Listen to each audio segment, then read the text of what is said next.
ಅಂತಂದ್ರು. ಸೊ ನಾನು ವೆಯ್ಟ್ ಮಾಡ್ತಾ ಇದ್ದೆ, ನಾನು ಕೇಳಕ್ ಹೋಗ್ಲಿಲ್ಲ, ಯಾಕಂದ್ರೆ ಸುಬ್ಬಣ್ಣ ಸರ್ ಹೇಳೋದೇ ಕರೆಕ್ಟ್ ಆಗಿರುತ್ತೆ ಅಂತ ಹೇಳಿ ನಾನು ದಿನೇಶ್ ಅಣೆ ಅವ್ರ ನಂಬರ್ ಕೊಡಿ ನಾನು ಕೇಳಕ್ ಹೋಗ್ಲಿಲ್ಲ. ಹಾಗಾಗಿ ದಿನೇಶ್ ಅಣೆ ಅವರು ಫೋನ್ ಮಾಡ್ಲಿಲ್ಲ. ಅದಾದ್ಮೇಲೆ 10 ದಿವಸ ಆದ್ಮೇಲೆ ಸದಾಶಿವ ಶಣೆ ಅವರು ಫೋನ್ ಮಾಡಿದ್ರು. ಮಾಡ್ಬಿಟ್ಟು ಆಲ್ರೆಡಿ ಅವರು 30 ನಿಮಿಷದ ಈ ಕಿರುಚಿತ್ರ ನೋಡಿದ್ರು, ಅವ್ರಿಗೆ ತುಂಬಾ ಹತ್ರ ಆಯ್ತು ಮನಸ್ಸಿಗೆ. ಹಾಗಾಗಿ ಅವರು ದಿನೇಶ್ ಅವ್ರ ಹತ್ರಕ್ಕೆ ಡಿಸ್ಕಸ್ ಮಾಡಿ ಇದನ್ನೆಲ್ಲ ಮಾಧ್ಯಮಕ್ಕೆ ತೋರಿಸಲೇಬೇಕು ಅಂತ ಹೇಳಿ ಹೇಳಿದಾಗ ನನಗೆ ಫೋನ್ ಮಾಡಿ ಅವ್ರ ನಂಬರ್ ಎಲ್ಲ ಶೇರ್ ಮಾಡಿದ್ರು. ನಾನು ಮಾತಾಡಿದೆ. ಒಂದು ಈ ವರ್ಷದ ನ್ಯಾಷನಲ್ ಅವಾರ್ಡ್ ವಿನ್ನರ್ ಆದ ದಿನೇಶ್ ಅಣೆ ಅವರಿಗೆ ಮತ್ತು ಸಂಕಲನಕಾರರಾದ ಶ್ರೀ ಸುರೇಶ್ ಅವರಿಗೆ ಒಂದು ಅಭಿನಂದನೆ ಸಲ್ಲಿಸ್ತಾ, ನಾನು ದಿನೇಶ್ ಅಣೆ ಅವರು ನನಗೆ ಫೋನ್ ಮಾಡಿದಾಗ ಅವ್ರು ಎಷ್ಟು ಒಂದು ಸ್ವಭಾವ ಅಂತಂದ್ರೆ, ನಾನು ಮೀಟ್ ಮಾಡ್ಬೇಕಾಗಿತ್ತು ಅವ್ರನ್ನ, ಕೆಲವು ಡಿಸ್ಕಸ್ ಮಾಡ್ಬೇಕಾಗಿತ್ತು. ಹಾಗಾಗಿ ಅವ್ರು ನಮ್ಮ ಆಫೀಸ್ಗೆ ಬಂದ್ಬಿಟ್ರು. ಎಲ್ಲಿ ನಿಮ್ಮ ಆಫೀಸ್? ಚಾಮರಾಜಪೇಟೆ ಅಂದೆ. ಲೊಕೇಶನ್ ಕಳಿಸಿ ಅಂತಂದ್ರು. ಕರೆಕ್ಟ್ ಆಗಿ ಆನ್ ಟೈಮಿಗೆ ಬಂದ್ರು. ಹಾಗಾಗಿ ಅದೆಲ್ಲ ಸಿಸ್ಟಮೇಟ್ ಆಗಿ ಇದ್ದಿದ್ದಕ್ಕೋಸ್ಕರನೇ ಇವತ್ತು ನ್ಯಾಷನಲ್ ಅವಾರ್ಡ್ ವಿನ್ನರ್ ಆಗಿದ್ದಾರೆ. ತುಂಬಾ ಖುಷಿ ಆಗತ್ತೆ ಅಂತ ಹೇಳ್ತಾ, ಹಾಗಾಗಿ ನೆನ್ನೆ ಮಾತಾಡ್ತಿರ್ಬೇಕಾದ್ರೆ ಇವತ್ತೊಂದು ಶೋ ಇಟ್ಕೊಳ್ಳೋಣ ಮಾಧ್ಯಮಕ್ಕೆ, ಒಂದು ಅರ್ಧ ಗಂಟೆ ಇದು ಇರುತ್ತೆ. ಅದರಲ್ಲೇ ನಮ್ಮ ಹಿರಿಯ ಕಲಾವಿದ ಶ್ರೀಮತಿ ಜಯಮಾಲಾ ಅವರು ಹಾಗೂ ಮುಖ್ಯಮಂತ್ರಿ ಮಾಧ್ಯಮ ಸಲಹೆಗಾರರ ಶ್ರೀ ಪ್ರಭಾಕರ್ ಅವರು ಬರಬೇಕಾಯಿತು. ಎನಿ ಮೂಮೆಂಟ್ಸ್ ಅವರು ಬರ್ತಾರೆ, ಜಾಯ್ನ್ ಆಗ್ತಾರೆ ಅಂತ ತಿಳಿಸ್ತಾ, ಈ ಅರ್ಧ ಗಂಟೆಯ ಒಂದು ಕಿರುಚಿತ್ರ ನೋಡ್ಕೊಂಡು ಬಂದಾದ್ಮೇಲೆ ವೇದಿಕೆ ಕಾರ್ಯಕ್ರಮ ಶುರು ಮಾಡೋಣ ಅಂತ ಕೇಳ್ಕೊತೀನಿ. Thank you. ನಮಸ್ತೆ. ಫಸ್ಟಿಗೆ ಒಂದು ಕಿರು ಪರಿಚಯ. ಸೇಮ್ ಸರ್, ಬನ್ನಿ. ನಮ್ಗೆ ಫಿಲ್ಮ್ ಮಾಡ್ಲಿಕ್ಕೆ ಕೈಗೂಡಿದವರು Suresh Aras sir, of course, Ramesh Pandit sir, Veeresh Raja act ಮಾಡಿದ್ರು, ಮತ್ತೆ ನಮ್ಮ ಚಂದ್ರಮೋಹನ್, ನಮ್ಮ ತಮಿಳಿಯನ್ ಡ್ರೆಸ್ ಮ್ಯಾನ್ ಮಾಡಿದ್ರು, ರಾಜ್ಕುಮಾರ್ ಮೀಸೆ ಕೃಷ್ಣ, ಈಗ ಸ್ವಲ್ಪ ಗಡ್ಡ ಕೃಷ್ಣ ಆಗಿದ್ದಾರೆ ಅವರು. ಬನ್ನಿ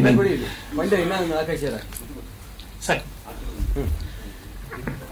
ಮುಖ್ಯವಾಗಿ ಇದು ಒಂದು ಸ್ಟ್ಯಾಂಡ್ ಅಲೋನ್ ಕಿರುಚಿತ್ರ ಅಲ್ಲ, ಇದು ನನಗೆ ಒಂದು ಫೀಚರ್ ಫಿಲ್ಮ್ ಇದು ಐಡಿಯಾ ಬಂದಿದ್ದು. ಅದು ಮಾಡೋದಿಕ್ಕೆ ಸ್ವಲ್ಪ ಅಂದ್ರೆ ನನಗೆ ಆವಾಗಲೇ 2 ವರ್ಷ ಮುಂಚೆ, ಆವಾಗಲೇ 54 ವರ್ಷ ಆಗಿತ್ತು. ಹಾಗೆ ಅದರ ಐಡಿಯಾ ತಗೊಂಡು ನೆರೇಷನ್ಗೆ ಅಪಾಯಿಂಟ್ಮೆಂಟ್ ಕೇಳೋದು, ಅದು ನಂಗೆ ತುಂಬಾ ಅಂದ್ರೆ 27 ವರ್ಷ ಆಯ್ತು ನಾನು ಇಂಡಸ್ಟ್ರಿಯಲ್ಲಿ ಇದ್ಕೊಂಡು. ಎಷ್ಟು ಕಷ್ಟ ಇದೆ ಅಂತ ಗೊತ್ತು. ಅಂದ್ರೆ ಬರೀ ತಲೆಯಲ್ಲಿ ಐಡಿಯಾ ಇಟ್ಕೊಂಡು ಸ್ಕ್ರಿಪ್ಟ್ ಬರ್ದಾದ್ಮೇಲೆ ಫೀಚರ್ ಫಿಲ್ಮ್ ಮಾಡೋದಿಕ್ಕೆ ಪಿಚ್ ಹೇಗ್ ಮಾಡ್ತಾರೆ ಅಂತ ಸ್ವಲ್ಪ ಬೇಗ ಐಡಿಯಾ ಇದೆ. ಹಾಗಾಗಿ ಈ 54ನೇ ವಯಸ್ಸಿನಲ್ಲಿ ನನಗೆ ಸ್ಕ್ರಿಪ್ಟ್ ಇಟ್ಕೊಂಡು ಅಥವಾ ನೆರೇಷನ್ ಕೇಳಿ ಅಪಾಯಿಂಟ್ಮೆಂಟ್ ಕೇಳ್ಕೊಂಡು ಆ ರೂಟಲ್ಲಿ ಹೋಗದೆ, ನಾವೊಂದು ಪ್ರೂಫ್ ಆಫ್ ಕಾನ್ಸೆಪ್ಟ್ ಅಂತಾರಲ್ಲ, ಒಂದು ಪೈಲಟ್ ಅಂತ, ಹಾಗೆ ಒಂದು ಇದು ಆಕ್ಟ್ 1 3 ಆಕ್ಟ್ ಅಲ್ಲಿ ಆಕ್ಟ್ 1 ಇಡೀ ಸಿನಿಮಾದ ಐಡಿಯಾದು. ಹಾಗೆ ಅದನ್ನ ಮಾಡೋಣ ಅಂತ ನಮ್ಮ ಸ್ನೇಹಿತರೆಲ್ಲ ತುಂಬಾ ಸಹಾಯ ಮಾಡಿದ್ರು, ಎಸ್ಪೆಷಲಿ ನಮ್ಮ ಎಕ್ಸಿಕ್ಯೂಟಿವ್ ಪ್ರೊಡ್ಯೂಸರ್ ಗಣೇಶ್ ಶೆಟ್ಟಿ ಅವರೆಲ್ಲ. ಹಾಗೆ ಮತ್ತೆ ಇದು 76ರಿಂದ 85ರ ಕಾಲವಾದ್ರಿಂದ ನಾವು 16mm ನೆಗೆಟಿವ್ ಅಲ್ಲಿ ಶೂಟ್ ಮಾಡ್ಲಿಕ್ಕೆ ಡಿಸೈಡ್ ಮಾಡಿದ್ವಿ. ಹಾಗೆ ಸ್ವಲ್ಪ ಕಷ್ಟ ಆಯ್ತು, ಆದ್ರೂ ಅದು ವರ್ತ್ ಅಂತ ಅನ್ಸ್ತು ಅದು ಪ್ರೋಸೆಸ್ ಎಲ್ಲ ಮಾಡಿದ್ರಿಂದ.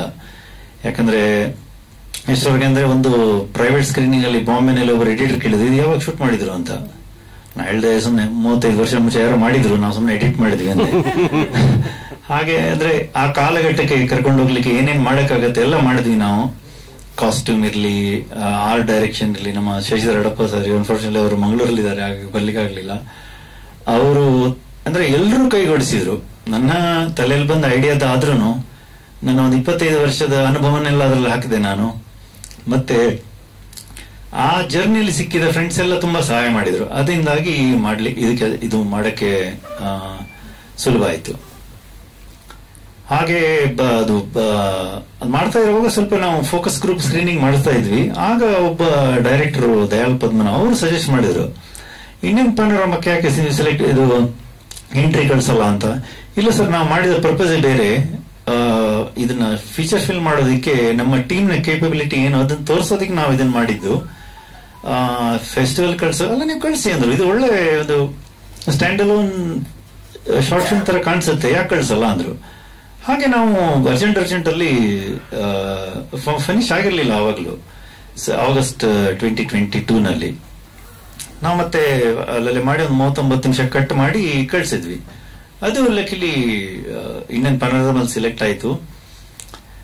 ಆಗ ಅದು ಸೆಲೆಕ್ಟ್ ಆಗಿದ್ದೆ ಇನ್ನೊಬ್ರು ಸಲಹೆ ಕೊಟ್ರು, ನೀವು ಇದ್ರದ್ದೊಂದು ಡಿಸೆಂಬರ್ 31ರೊಳಗೆ ಸೆನ್ಸಾರ್ ಮಾಡಿಸಿ ಆವಾಗ ಈ ನ್ಯಾಷನಲ್ ಅವಾರ್ಡ್ಸ್ ಕಳಿಸಬಹುದು, ಯಾಕಂದ್ರೆ ನಿಮ್ಗೆ ಪನೋರಮಾ ಸೆಲೆಕ್ಟ್ ಆಗಿದ್ರಿಂದ ಸ್ವಲ್ಪ ತೂಕ ಸ್ವಲ್ಪ ಜಾಸ್ತಿ ಇರುತ್ತೆ ಅಂದ್ರು. ಆಯ್ತು ಅಂತ ಅದನ್ನು ಮಾಡಿಸ್ಬಿಟ್ರಿ. ಅದು ಯಾವ್ದಕ್ಕೂ ಯೂಸ್ ಬಂದಿಲ್ಲ. ಇದಕ್ಕೆ ಮೊನ್ನೆ ಜನವರಿಲಿ ಎಂಟ್ರಿ ಕಳಿಸುವಾಗ ಕಳಿಸ್ಬಿಟ್ಟು ಒಂದು ಫೆಬ್ರವರಿ ಮಾರ್ಚ್ ತನಕ ಬ್ಯಾಕ್ ಆಫ್ ದ ಮೈಂಡ್ ಇತ್ತು, ಕಳಿಸಿ ಏನಾಯ್ತು, ಯಾರು ನೋಡಿದಾರೋ ಇಲ್ವೋ ಏನು ಅಂತ. ಆಮೇಲೆ ಮರ್ತೇ ಹೋಗಿದ್ದೆ. ಕೊನೆಗೆ ಮೊನ್ನೆ ಬಂದಾಗ ಸರ್ಗೆ ಫಸ್ಟಿಗೆ ಬಂತಂತ ಗೊತ್ತಾಯ್ತು. ಅವ್ರಿಗೆ ಕಂಗ್ರಾಚುಲೇಟ್ ಮಾಡಿದೆ. ಮಾಡಿ 15 ನಿಮಿಷ ಆದ್ಮೇಲೆ ಅವರೇ ಫೋನ್ ಮಾಡಿ ನಂಗೆ ಕಂಗ್ರಾಚುಲೇಟ್ ಮಾಡಿದ್ರು, ನಿಮ್ಗೂ ಬಂದಿದೆ ಅಂತ. ಹಾಗೆ ಈಗ ಅದು ಅದೇ, ಈಗ ನಾವು ಬೇರೆ ಪ್ರೊಡ್ಯೂಸರ್ ಗಳಿಗೆ ಪಿಚ್ ಮಾಡ್ಬೇಕು ಅಂತಿದೀವಿ. ಈಗ ಸ್ವಲ್ಪ ಅಂದ್ರೆ ಅವೇರ್ನೆಸ್ ಕ್ರಿಯೇಟ್ ಆಗಿದೆ, ಮಧ್ಯಂತರ ಅಂತ ಒಂದಿದೆ ಎಂದು ಸುಮಾರು ಜನಕ್ಕೆ ಕ್ಯೂರಿಯಾಸಿಟಿ ಇರ್ಬೋದು. ಹಾಗೆ ನಾವೀಗ ಪ್ರೊಫೆಷನಲಿ ಅದನ್ನ ಪರ್ಸ್ಯೂ ಮಾಡ್ತಾ ಇದೀವಿ. Thank you sir. ನಿಮ್ಗೇನಾದ್ರು ಅದಕ್ಕೋಸ್ಕರ ನಾವು ಇದು ಪ್ರೂಫ್ ಆಫ್ ಕಾನ್ಸೆಪ್ಟ್ ಅಂತ ಮಾಡಿದ್ದು. ಇದು ಆಕ್ಟ್ 1. ಇದು ಕಥೆ ಇಲ್ಲಿಂದ ಶುರು ಆಗತ್ತೆ ಈಗ. ಹೌದು, ಇದೊಂದು ಜರ್ನಿ. ಇಲ್ಲಿ ತನಕ ಏನು ನೋಡಿದಿರಿ, ಅಲ್ಲಿಂದ ಮತ್ತೆ ಅವರ ಜರ್ನಿ ಶುರು ಆಗುತ್ತೆ, ಕತೆ ಆಕ್ಚುಲಿ ಶುರು ಆಗುತ್ತೆ. ಅದು ಪ್ರೋಸೆಸ್ ಈಗ ಪಿಚ್ ಹಂತದಲ್ಲಿದೆ. ಪ್ರೊಡ್ಯೂಸರ್ಗೆ ಪಿಚ್ ಮಾಡ್ತಾ ಇದೀವಿ ನಾವು. ಹೌದು.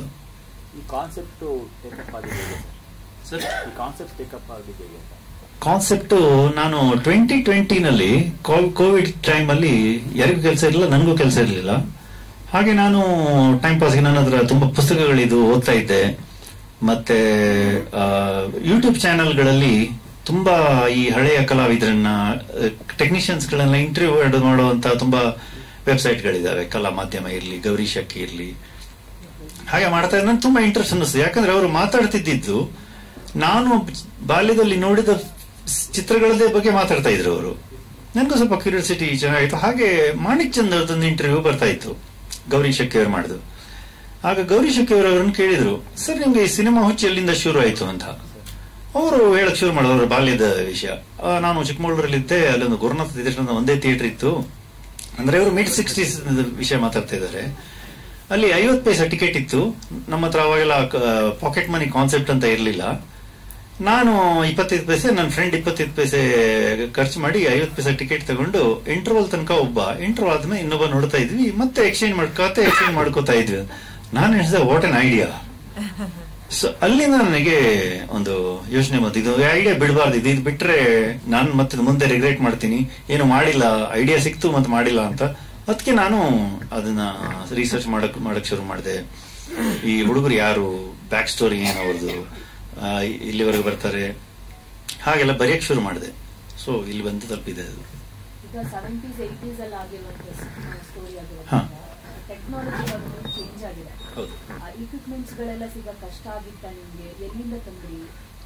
ತುಂಬಾ ಕಷ್ಟ ಆಯ್ತು. ಯಾಕಂದ್ರೆ ಅವೆಲ್ಲ ಒಂದು ಕೆಜಿ ಲೆಕ್ಕದಲ್ಲಿ ಮಾರಿದ್ದಾರೆ ಎಲ್ಲರನ್ನು. ಅಂದ್ರೆ ಅದು ವೇಸ್ಟ್. ಈಗ ಎಲ್ಲ LED ಲೈಟ್ ಬಂದ್ಬಿಟ್ಟು ಫ್ರೆಸ್ನಲ್ ಲೈಟ್ ಅಂತೀವಲ್ಲ, ಬೇಬಿ ಮಲ್ಟಿ 20 ಅದೆಲ್ಲ ಈಗ ಇಲ್ಲ. ಆದ್ರೆ ಯಾರೋ ಒಬ್ರು ಮೂಲೆಯಲ್ಲಿ ಹಾಕಿದ್ರು, ಅದನ್ನೆಲ್ಲ ತಗೊಂಡ್ಬಂದ್ವಿ. ಮತ್ತೆ ಮ್ಯಾನ್ಯುವಲ್ ಕ್ರೇನ್ ಇತ್ತು, ಯಾರು ಈಗ ಅದನ್ನ ಯೂಸ್ ಮಾಡಲ್ಲ, ಎಲ್ಲ ಜಿಮ್ಮಿ ಯೂಸ್ ಮಾಡೋದು, ಅದನ್ನ ಸೋರ್ಸ್ ಮಾಡಿದ್ವಿ. ಮತ್ತೆ ಅಲ್ಲಿ ಕಾಣುತ್ತಲ್ಲ ಮಿಶೆಲ್ ಕ್ಯಾಮ್ರಾ, ಮೇಡಮ್ ಅವ್ರದ್ದು ತುಂಬಾ ಫಿಲ್ಮ್ ಅದರಲ್ಲಿ ಕಂಠೀರವಾದಲ್ಲಿ ಶೂಟ್ ಆಗಿರ್ಬೋದು. ಆ ಕ್ಯಾಮ್ರಾ ಅದು ಮೂಲೆಯಲ್ಲಿ ಇತ್ತು. ಅವರೇ 8 ವರ್ಷ ಆಯ್ತು ಆ ರೂಮಿನ ಬೀಗ ತೆಗೆದೆ. ಮತ್ತೆ ನಮ್ಗೆ ನಮ್ಮ ಶಶಿಧರಪ್ಪ ಸರ್ಗೆ ಅಲ್ಲಿ ಅವರ ಶೆಡ್ ಅಲ್ಲೇ ಇತ್ತು ಮುಂಚೆ. ಹಾಗೆ ಕಾಂಟ್ಯಾಕ್ಟ್ ಇರೋದ್ರಿಂದ ತುಂಬಾ ಕಷ್ಟ ಇಲ್ಲ. ಅದು 4 ವಿಸಿಟ್ ಮಾಡ್ಬೇಕಾಗಿ ಬಂತು, ಅವ್ರ ಬೀಗದ ಕೈ ಸಿಕ್ಕಿ ಅಲ್ಲಿಂದ ತಗೊಳ್ಳೋದಿಕ್ಕೆ. ಅದು ನಮ್ಗೆ 2-3 ದಿನಕ್ಕೆ ಶೂಟಿಂಗ್ ಕೊಟ್ರು. ಆತರ ನಾನೇ ಮಾಡಿದ್ದು, ನಾನೇ ಬರ್ದಿದ್ದು. ಅದನ್ನ ಫಸ್ಟ್ ಇಲ್ಲ, ಅದು ಆ ಡೈಲಾಗ್ ಆಕ್ಚುಲಿ ಮೀಸೆ ಕೃಷ್ಣ ಅಂತ ಅವರೊಬ್ರು ಇದ್ರು, 40 ಇದಾರಲ್ಲ, ತೀರ್ಕೊಂಡಿದ್ದಾರೆ ಅವರು. ಅವ್ರು 40 ವರ್ಷ ಕನ್ನಡ ಇಂಡಸ್ಟ್ರಿನಲ್ಲಿ ಡ್ರೈವರ್ ಆಗಿ ಕೆಲಸ ಮಾಡಿದವರು. ಇದು ಒನ್ ಆಫ್ ದ ಇಂಟರ್ವ್ಯೂಸ್ ಕಲಾ ಮಾಧ್ಯಮದವರು ಹೇಳಿದ್ದಾರೆ ಇದನ್ನ. ಸೊ ಇದು ನನ್ನ ಇಮ್ಯಾಜಿನೇಷನ್ ಅಲ್ಲ. ಓಕೆ, ಇನ್ನೊಂದು ಕ್ವೆಶನ್ ಆನ್ಸರ್. ಅದರಲ್ಲಿ ಫಸ್ಟ್ ಫೇಸ್ ಇದೆ ಅಲ್ಲ, ದಾವಣಗೆರೆಯಿಂದ ಬಂದ ಹುಡುಗರು, ಅವರ ಡೈಲಾಗ್ಗಳನ್ನೆಲ್ಲ ನಾನು ಬರೆದ ಡೈಲಾಗು. ಅದನ್ನ ದಾವಣಗೆರೆ ಮಾಡಿದ್ದು ವೀರೇಶ್, ಅವರು ದಾವಣಗೆರೆಯವರು. ನಾನು ಒಂದು ಅನ್ಕೋತಾ ಇದ್ದೆ, ಅಂದ್ರೆ ನಂದು ಫುಲ್ ಮಿಕ್ಸ್ಡ್ ಕನ್ನಡ.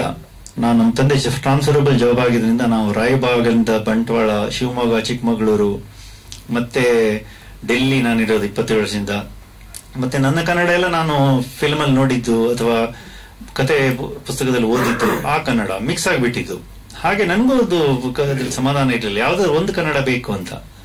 ಹಾಗೆ ವೀರೇಶ್ ಅವರನ್ನ ನಾನು ಮೀಟ್ ಮಾಡಿದಾಗ ಅವರಿಗೆ ಹೇಳಿ ಯಾವ್ರು ನೋಡಿ ನೀವು ಅಂತ, ದಾವಣಗೆರೆ. ಇದನ್ನ ಡೈಲಾಗ್ ಒಂದು ಪೇಜ್ ಮಾಡಿ ನೋಡಿ ನಂಗೆ ತುಂಬಾ ಅದು ಇಂಪಾಗಿ ಕೇಳಿಸ್ತು ಆ ದಾವಣಗೆರೆ ಕನ್ನಡ.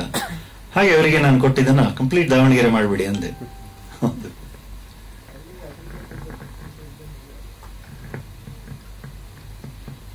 ಅವರಿಗೂ ಕೇಳ್ಬೋದು ಪ್ರಶ್ನೆಗಳನ್ನ ಸರ್.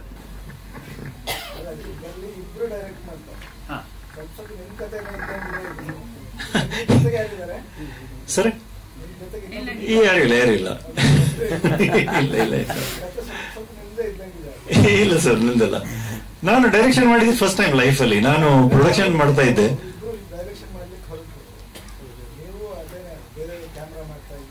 ಹೌದು, ನಾನು ಕ್ಯಾಮ್ರಾ ಮಾಡ್ತಾ ಇದ್ದೆ, ಮತ್ತೆ ಪ್ರೊಡಕ್ಷನ್ ಮಾಡ್ತಾ ಇದ್ದೆ. ಮತ್ತೆ ನನಗೆ ಯಾವತ್ತು ಡೈರೆಕ್ಟರ್ ಆಗಬೇಕು, ಫಿಲ್ಮ್ ಮಾಡ್ಬೇಕಂತ ಏನೋ ಇದೇ ಇರಲಿಲ್ಲ. ನಾನು ಸುಮ್ಮನೆ ನನ್ನಷ್ಟಕ್ಕೆ ಪ್ರೊಡಕ್ಷನ್ ಮಾಡ್ಕೊಂಡಿದ್ದೆ. ಕೋವಿಡ್ ಬಂದಾದ್ಮೇಲೆ ಮತ್ತೆ ಇದು ಬರೆಯೋಕೆ ಶುರು ಮಾಡುವಾಗಲೂ ನಾನು ಇದನ್ನೇನು ಡೈರೆಕ್ಟ್ ಮಾಡಬೇಕು ಅಂತೇನು ಇರ್ಲಿಲ್ಲ. ಮತ್ತೆ ನಾನು 1 ವರ್ಷ ರಿಸರ್ಚ್ ಮಾಡಿದ್ಮೇಲೆ ನಾನು ಎಣಿಸಿದೆ, ಈಗ ನನ್ನ ತಲೆಯಲ್ಲಿ ಇರೋದನ್ನ ಇನ್ನೊಬ್ಬ ಡೈರೆಕ್ಟರ್ ಎಂಬುವನ ತಲೆಗೆ ಹಾಕೋದಕ್ಕೆ ನಾನು ತುಂಬಾ ಕಷ್ಟ ಆಗ್ಬೋದು, ನಾನೇ ಮಾಡ್ಬಿಡ್ತೀನಿ ಅಂತ. ಹಾಗೆ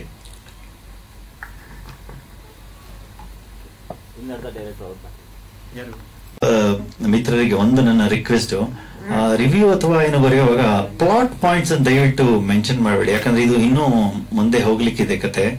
ಹಾಗಾಗಿ ಅದು ರಿವೀಲ್ ಆದ್ರೆ ಅಂತ ಹೀಗೆ ಒಂದು ಸಿನ್ಸಿಯರ್ ರಿಕ್ವೆಸ್ಟ್.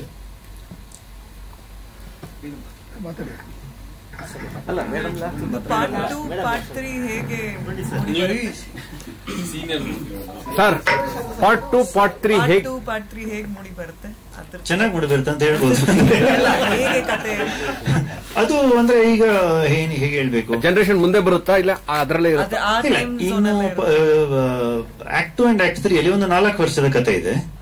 ಸೊ ಬೇಸಿಕಲಿ ಈಗ ನಾವೊಂದು ಜಸ್ಟ್ ಕಾರ್ ಅಂತ ಎಣಿಸಿದ್ದು ಫಸ್ಟ್ ಗೇರ್ ಹಾಕಿದೀವಿ. ನೆಕ್ಸ್ಟ್ ನಾವು second gear, third gear, final gear ಬರುವಾಗ ಕತೆ ಎಲ್ಲ ಬರೆದಿಟ್ಟಿದೀವಿ. ಸ್ಕ್ರಿಪ್ಟ್ ಪ್ರೋಸೆಸ್ ಅಲ್ಲಿ ಇದೆ. ಪ್ರೊಡ್ಯೂಸರ್ ಸಿಕ್ಕಿದ್ರೆ ಸಾಕಷ್ಟು. 60s 70s 80s ಹಂಗ್ ಬರ್ತೀರಾ? ಇಲ್ಲ, ಇದು ಈ ಫಿಲ್ಮ್ ಎಂಡ್ ಆಗಿದ್ದು 85 ನಲ್ಲಿ. 76 ಅಲ್ಲಿ ಶುರು ಆಗಿದ್ದು ಬಡವರ ಬಂದು, ಅದರಲ್ಲಿ ಮೇಡಮ್ ಹೀರೋಯಿನ್. ಮತ್ತೆ 85 ಅಲ್ಲಿ ಎಂಡ್ ಆಗಿದೆ, 89 ತನಕ ಹೋಗುತ್ತೆ. ಅವರ ಇಬ್ರು ಮತ್ತೆ ಏನ್ ಮಾಡ್ತಾರೆ ಅಂತ ಅದ್ರ ಬಗ್ಗೆ. ಹೌದು, ಕರೆಕ್ಟ್. ಅವ್ರದ್ದು ಅಡ್ವಾಂಟೇಜ್, ಅವ್ರು ತುಂಬಾ ಇನ್ನೋಸೆಂಟ್ ಇದ್ದಾರೆ. ಇಲ್ಲಿದ್ರೆ ಮಾಣಿಕ್ಯನ್ ಜೊತೆ ಎದುರುಗಡೆ ಕೂತು ನೆರೇಷನ್ ಕೇಳೋದು, ಅಲ್ಲಿ ಕೂತು ಸರ್ ಅರ್ಧ ಮಾಡ್ತಾನೆ ಅಂತ ಹೇಳೋದಕ್ಕೆ ಒಂದು ಬಂಡ ಧೈರ್ಯ ಬೇಕು. ಧೈರ್ಯ ಅಲ್ಲ, ಅವ್ರದ್ದು ಇನ್ನೋಸೆನ್ಸ್ ಅದು. ಹಾಗಾಗಿ ಅಷ್ಟು ಇನ್ನೋಸೆನ್ಸ್ ನಂತರ ಮತ್ತೆ ಈಗ ಪ್ರೊಡ್ಯೂಸರ್ಸ್ ತುಂಬಾ ಇದಾರೆ. ಯಾರನ್ನು ಮೀಟ್ ಮಾಡೋದು ಅಂದ್ರೆ ಫಿಲ್ಮ್ ಮಾಡೋದು ತುಂಬಾ ಇದಾರೆ. ಆಗ ಇಡೀ ವರ್ಷದಲ್ಲಿ 10-15 ಫಿಲ್ಮ್ ಬರ್ತಾ ಇತ್ತು. ಈಗ ನಿಮ್ಗೆ ಗೊತ್ತಿದೆ 150-200 ಬರ್ತಾ ಇದೆ. ಹಾಗಾಗಿ ಈಗ ಆಲ್ರೆಡಿ ಪಿಚ್ ಮಾಡಿದ್ದೀರಾ ಸರ್? ಮಾಡ್ತಾ ಇದ್ದೀನಿ ಸರ್. ಸರ್, ಸಾಮಾನ್ಯ ಈ ತರ ಕತೆ ಬಂದಾಗ ನಮ್ಮ ಮನ್ಸು ಸಾಕಷ್ಟು ಸಿನಿಮಾಗಳನ್ನ ನೋಡಿರೋ ಕಾರಣನೇ ಏನೋ ಒಂದು ಲೆಕ್ಕಾಚಾರಕ್ಕೆ ಬರುತ್ತೆ. ಈಗ ಅಲ್ಲೊಂದು ಕಾನ್ಫ್ಲಿಕ್ಟ್ ಕ್ರಿಯೇಟ್ ಆಗ್ಬೋದು, ಈಗ ಇಲ್ಲಿ ಈ ತರದ ಇದು ಬರ್ಬೋದು, ಏನೋ ಒಂದು ಇದ್ರಲ್ಲಿ ಸನ್ನಿವೇಶ ಬರ್ಬೋದು ಅಂತ. ಬಟ್ ಇದು ಅದು ಯಾವುದು ಇಲ್ಲದೆ ಇದನ್ನ ನರೇಟ್ ಮಾಡಿದಿರಲ್ಲ ಸರ್, ಏನ್ ಅದು ಪರ್ಪಸ್ಫುಲಿ ಮಾಡಿದ್ದ ಅಥವಾ ಅದು ಹೇಗೆ, ಅದು ಆರ್ಗ್ಯಾನಿಕ್ ಆಗಿ ಆಯ್ತಾ? ಎರಡು. ಯಾಕಂದ್ರೆ ನಾವು ತುಂಬಾ ತಲೆ ಇದ್ ಮಾಡಿದೀವಿ, ಇದ್ರಲ್ಲಿ ಕಾನ್ಫ್ಲಿಕ್ಟ್ ಇಲ್ಲ ಅಂತ. ಯಾಕಂದ್ರೆ ನಮ್ಮ ಕಾನ್ಫ್ಲಿಕ್ಟ್ ಶುರು ಆಗೋದು ಇಲ್ಲಿಂದ, ನಮ್ಮ ಈ ಪಾಯಿಂಟ್ ಇಂದ ಕಾನ್ಫ್ಲಿಕ್ಟ್ ಶುರು ಆಗೋದು. ಅದಕ್ಕೆ ನಾವು ಜಬರ್ದಸ್ತಿ ತುರ್ಕೋದ್ ಬೇಡ ಅಂತ ನಾವ್ ಹಂಗೆ ಬಿಟ್ವಿ. ಮತ್ತೆ ನಿಮ್ಗೆ ಯಾಕೆ ಅನ್ಸುತ್ತಂದ್ರೆ ಈಗ ಬರ್ಬೋದು ಈ ಅವನೇನಾದ್ರು ಮಾಡ್ತಾನೆ ಈಗ ಅಂತ ಆತರ. ಅದು ಬರೋದು ಯಾಕಂದ್ರೆ we are so use to conflicts. Film ಅಂದ್ರೆ ಕಾನ್ಫ್ಲಿಕ್ಟ್ ಬೇಕೇ ಬೇಕು ಅಂತ. ಅದು ನನಗೆ ನಾನು ಎಷ್ಟು ಫಿಲ್ಮ್ ಮಾಡಿದ್ದೀನಿ, ಕಾನ್ಫ್ಲಿಕ್ಟ್ ಇಲ್ಲ ಆದ್ರೂ ಎಂಜಾಯ್ ಮಾಡಿದ್ದೀನಿ ಅಲ್ವಾ. ಆ ದಶಕದ ಸಿನಿಮಾಗಳಲ್ಲಿ ಸ್ವಲ್ಪ ಈ ತರದ ಫೀಚರ್ಗಳು ಜಾಸ್ತಿ. ಹೌದು, ಅದೊಂದು ಜರ್ನಿ. ಅದರಲ್ಲಿ ಕಾನ್ಫ್ಲಿಕ್ಟ್ ಇರ್ಲೇಬೇಕಂತ ಏನು ಇದಿಲ್ಲ, ಏನು ರೂಲ್ಸ್ ಮಾಡಿಲ್ಲ ಯಾರು. ಹಾಗಾಗಿ ನಾವು ಇದರಲ್ಲಿ ಅಂದ್ರೆ ಅದೊಂದು ಅವರ ಪ್ಲೇಟ್ ಎತ್ಕೊಳ್ಳುವಾಗ ಅವರ ಕರಿಯರ್ ಎಂಡ್ ಆಗ್ತಾ ಇರೋದು, ಅದೊಂದು ಚಿಕ್ಕ ಚಿಕ್ಕ ಕಾನ್ಫ್ಲಿಕ್ಟ್ ಗಳಿದಾವೆ ಬಿಟ್ರೆ ನಾವು ಫೋರ್ಸಿಬಲಿ ಏನು ತುರ್ಕಕ್ ಹೋಗಿಲ್ಲ ನಾವು. ಹೌದು, ಇನ್ನೀಗೂ ಕಾನ್ಫ್ಲಿಕ್ಟ್ ತುಂಬಾ ಇದಾವೆ, ಯಾಕೆ ಸುಮ್ನೆ ಪಾಪ ಇರ್ಲಿ ಅಂತ. ಮುಂದಿನ ಭಾಗದಲ್ಲಿ ಜಯಮಾಲಾ ಮೇಡಮ್, ನಿಖಿತಾ ಅವರೆಲ್ಲ ಇರ್ತಾರೆ ಅನ್ಕೊಂಡು ಅವ್ರ ಪಾಪ ಹುಟ್ಲೇ ಇಲ್ಲ ಪಾಪ 89 ಅಲ್ಲ ನಿಮ್ಮ ಕಥೆನಲ್ಲಿ. ಖಂಡಿತ ಈಗ ಇಲ್ಲ, ಇದರೆಲ್ಲ ಹಾಕ್ಬೋದು. ಇದು ನಾವು ರೀಶೂಟ್ ಮಾಡ್ಬೇಕೀಗ. ಇದು ನಾವು ಜಸ್ಟ್ ಒಂದು ಪೈಲಟ್ ಆಗಿ ತೋರಿಸಿದ್ದು. ಇದು ನಾವು ಅಂದ್ರೆ ಆ ಈಗ ಬರೀ ನಾವೊಂದು ಸ್ಟ್ಯಾಂಡ್ ಅಲೋನ್ ತರ ಮಾಡಿದೀವಿ. ಅದು ಮತ್ತೆ ಲಿಂಕ್ ಆದಾಗ ಆಕ್ಟ್ 2 ಆಕ್ಟ್ 3ಗೆ ನಾವು ಇದನ್ನ ರೀಶೂಟ್ ಮಾಡಬೇಕಾಗುತ್ತೆ.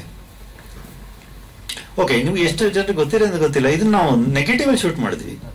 ಹೌದು, 16mm ಅಲ್ಲಿ ಶೂಟ್ ಮಾಡಿದ್ವಿ. ಸೆಲ್ಯುಲಾಯ್ಡ್ ಅಲ್ಲಿ ಮಾಡ್ಬೇಕಂತ ಆಸೆ ಇದೆ ಸರ್.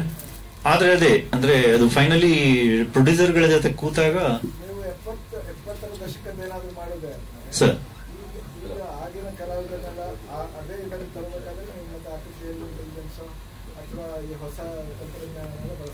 ಹೌದು ಸರ್, ಹೌದು. ಇಲ್ಲ, ಸೆಲ್ಯುಲಾಯ್ಡ್ ಬಳಸಿಯೂ ಮಾಡಬಹುದು ಸರ್. ಹಾಗೆ ಸರ್, ಹೌದು. ಈಗ ನೆಕ್ಸ್ಟ್ ಸ್ಟೇಜ್ ಅಲ್ಲಿ ಅವ್ರು ಬಂದಾಗ ಹೌದೌದು, ಹೌದು 140 ನಿಮಿಷ ಅಂದ್ರೆ 2 ಗಂಟೆ 20 ನಿಮಿಷ ಅಂತ ಪ್ಲಾನ್ ಇದೆ. ಹೌದು,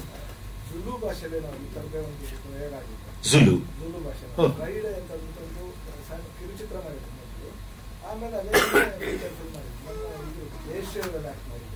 ಓಕೆ,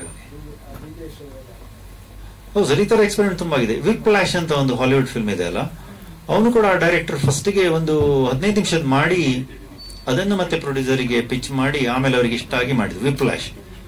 ಹೌದು, ಡ್ರಮ್ಮರ್ ಇದು ಸರ್.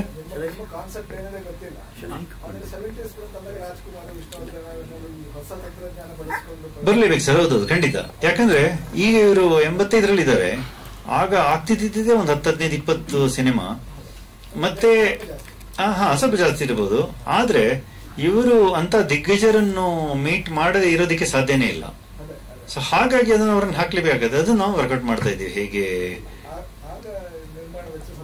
ಹೌದೌದು, ಅದಕ್ಕೆ ಸ್ವಲ್ಪ ವೆಚ್ಚ ಜಾಸ್ತಿ ಆಗುವ ಸಾಧ್ಯತೆ ಇದೆ. ಹೌದು ಸರ್, ಹೌದೌದು ಹೌದು ಹೌದೌದು, ಖಂಡಿತ. ಹೌದು ಸರ್, ಕರೆಕ್ಟ್ ಆಗಿ ಹೇಳಿದ್ರಿ ನೀವು. ಎಷ್ಟು ದಿನ ಶೂಟಿಂಗ್ ಮಾಡಿದ್ರಿ ಸರ್? 11 ದಿನ. 11 ದಿನ ನಾವು 21 ಕ್ಯಾನ್ ಯೂಸ್ ಮಾಡಿದೀವಿ. ಅಂದ್ರೆ ಒಟ್ಟೊಂದು 8,000 ಫೀಟ್. 8,000 ಫೀಟು. ಅದರಲ್ಲಿ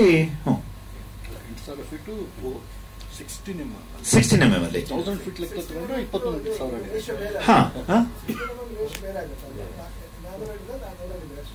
ಯಾವ ಸರ್ 400 ಅಡಿ.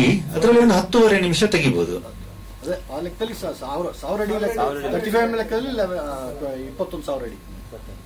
ಕನ್ವರ್ಟ್ ಮಾಡಿದಾಗ ಸರ್, ನಿಮ್ಗೆ ಸಂಕಲನ ಮಾಡ್ಬೇಕಾದ್ರೆ ಸವಾಲಾಗಿತ್ತು. ಇವಾಗ ಈಗಿನ ಪರಿಸ್ಥಿತಿನಲ್ಲಿ ಈಗೆಲ್ಲ ಡಿಜಿಟಲ್ ಈಗ ನಿಮ್ಗೆ ರೀಲ್ಸ್ ಅಲ್ಲಿ ಸಂಕಲನ ಮಾಡ್ಬೇಕಾದ್ರೆ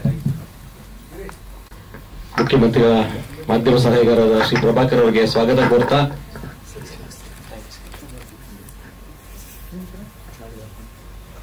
ಪ್ರಭಾಕರ್ ಸರ್ ಅಸೆಂಟ್ ಆಗಿ ಪ್ಲೀಸ್.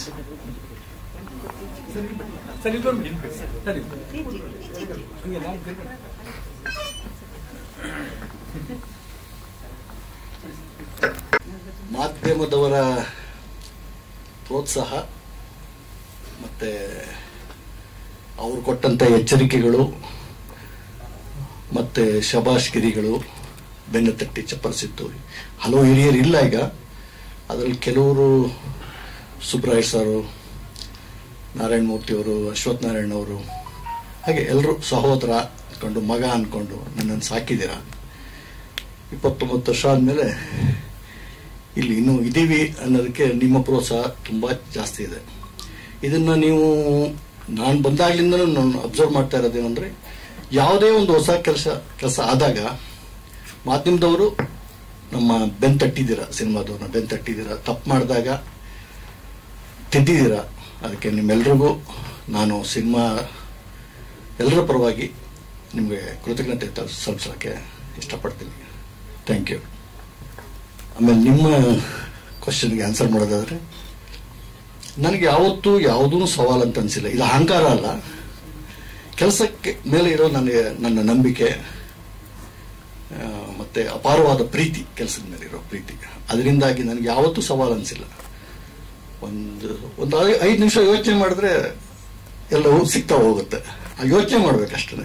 ತಾಂತ್ರಿಕ ಉಪಕರಣಗಳು ಈಗೆಲ್ಲ ಸಿಕ್ಕಿದ್ವು ಸರ್ ನಿಮಗೆ? ತಾಂತ್ರಿಕ ನಾವು ಡಿಜಿಟಲ್ಲೇ ಎಡಿಟ್ ಮಾಡಿದ್ವಿ, ಡಿಜಿಟಲ್ ಎಡಿಟ್ ಮಾಡಿ ಮತ್ತೆ ಕನ್ವರ್ಟ್ ಮಾಡಿದ್ವಿ. ಹಾಗಾಗಿ ಅಂತ ಸಮಸ್ಯೆ ಏನೂ ಆಗಲಿಲ್ಲ ನಮಗೆ. Thank you. ಸೆಲ್ಯುಲಾಯ್ಡ್ ಅಂದ್ರೆ ಕೆಮಿಕಲ್ ಪ್ರೋಸೆಸ್ ಥ್ರೂ ಹೋಗಿ ಹೊರಗೆ ನೆಗೆಟಿವ್ ಬರೋದು, ಅಲ್ಲಿ ತನಕ ಮಾತ್ರ ಸೆಲ್ಯುಲಾಯ್ಡ್. ಅದಾದ್ಮೇಲೆ ನಾವು 2K ಸ್ಕ್ಯಾನ್ ಮಾಡಿ ಮತ್ತೆ ಸರ್ ಆಫ್ಲೈನ್ ಎಡಿಟ್ ಮಾಡಿ ಮತ್ತೆ 4K ಸ್ಕ್ಯಾನ್ ಮಾಡೋದು. ಅದನ್ನ ಜಸ್ಟ್ ಶೂಟ್ ಯಾವ್ದು ಫಿಲ್ಮ್ ಅಲ್ಲಿ ಬಂದಿದೆ ಆ ಪೋರ್ಷನ್ 4K ಸ್ಕ್ಯಾನ್ ಮಾಡೋದು. ಹಾಗೆ ಆದ್ರೆ ಅದೊಂದು ಫೀಲ್ ಅಂಡ್ ಮೂಡ್ ಇದೆಯಲ್ಲ, ಅದು ಬರುತ್ತೆ ನೋಡಿದಾಗಲೇ ಗೊತ್ತಾಗಿದೆ. ಅದನ್ನ ಗ್ರೈನ್ಸ್ ಇದೆಯಲ್ಲ, ಅದು ನಿಮ್ಗೆ ಯಾವ ಗ್ರೇಡಿಂಗ್ ಅಲ್ಲೂ ತರಿಸೋದಿಕ್ ಕಷ್ಟ.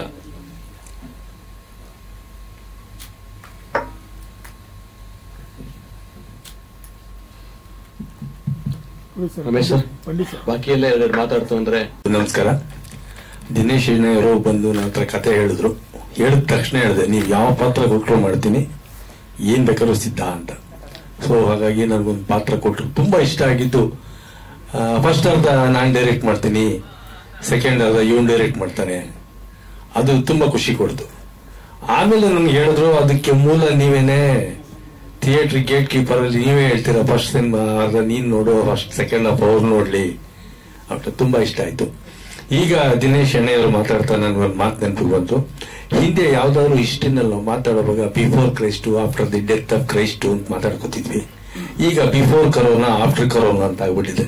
ಸದಾಶಿವ ಶೆಣೆಯವರ ಮಾತಿನ ಪ್ರಕಾರ ತುಂಬಾ ಸಿನಿಮಾ ತುಂಬಾ ಖುಷಿ ಕೊಡ್ತೀವಿ. ಕೆಲಸ ಮಾಡಿದ್ವಿ ಜೊತೆನಲ್ಲಿ ದಿನೇಶ್ ಶೆಣೆಯವರು ಕೆಲಸ ತುಂಬಾ ಖುಷಿ ಕೊಡ್ತು. ಅದು ಯಾವ್ದೋ ಒಂದು ಹಳೇ ಥಿಯೇಟರ್, ತುಂಬಾ ನೋಡ ಥಿಯೇಟರ್ ನೋಡಲೇ ಖುಷಿ ಆಗ್ತದೆ. ಅದು ಎಲ್ಲಿ ಹುಡುಕಿದ್ರು ಅಂತ ಗೊತ್ತಾಗ್ಲಿಲ್ಲ ನನಗೆ. ಕೆಲಸ ಮಾಡಿದ್ದು ಆಮೇಲೆ ಸೆಟ್ ವರ್ಕು, ನಮ್ಮ ಶಶಿಧರ ಹಡಪ, ಕಾಸ್ಟ್ಯೂಮ್ಸ್, ರಾಮಕೃಷ್ಣ ಬೆಳ್ತೂರು ಎಲ್ಲ ಪರಿಚಯ ಇದ್ರು.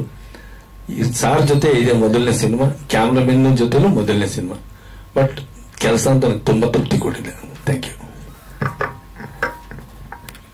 ಕೆಲಸ ಮಾಡಿ ಸುಮಾರು 5 ಫೀಚರ್ ಫಿಲ್ಮ್ಗಳಲ್ಲಿ ಸಪೋರ್ಟಿಂಗ್ ಕ್ಯಾರೆಕ್ಟರ್ ಮತ್ತೆ ಲೀಡ್ ಕ್ಯಾರೆಕ್ಟರ್ ಆಗಿ ಕೆಲಸ ಮಾಡಿದ್ದೀನಿ.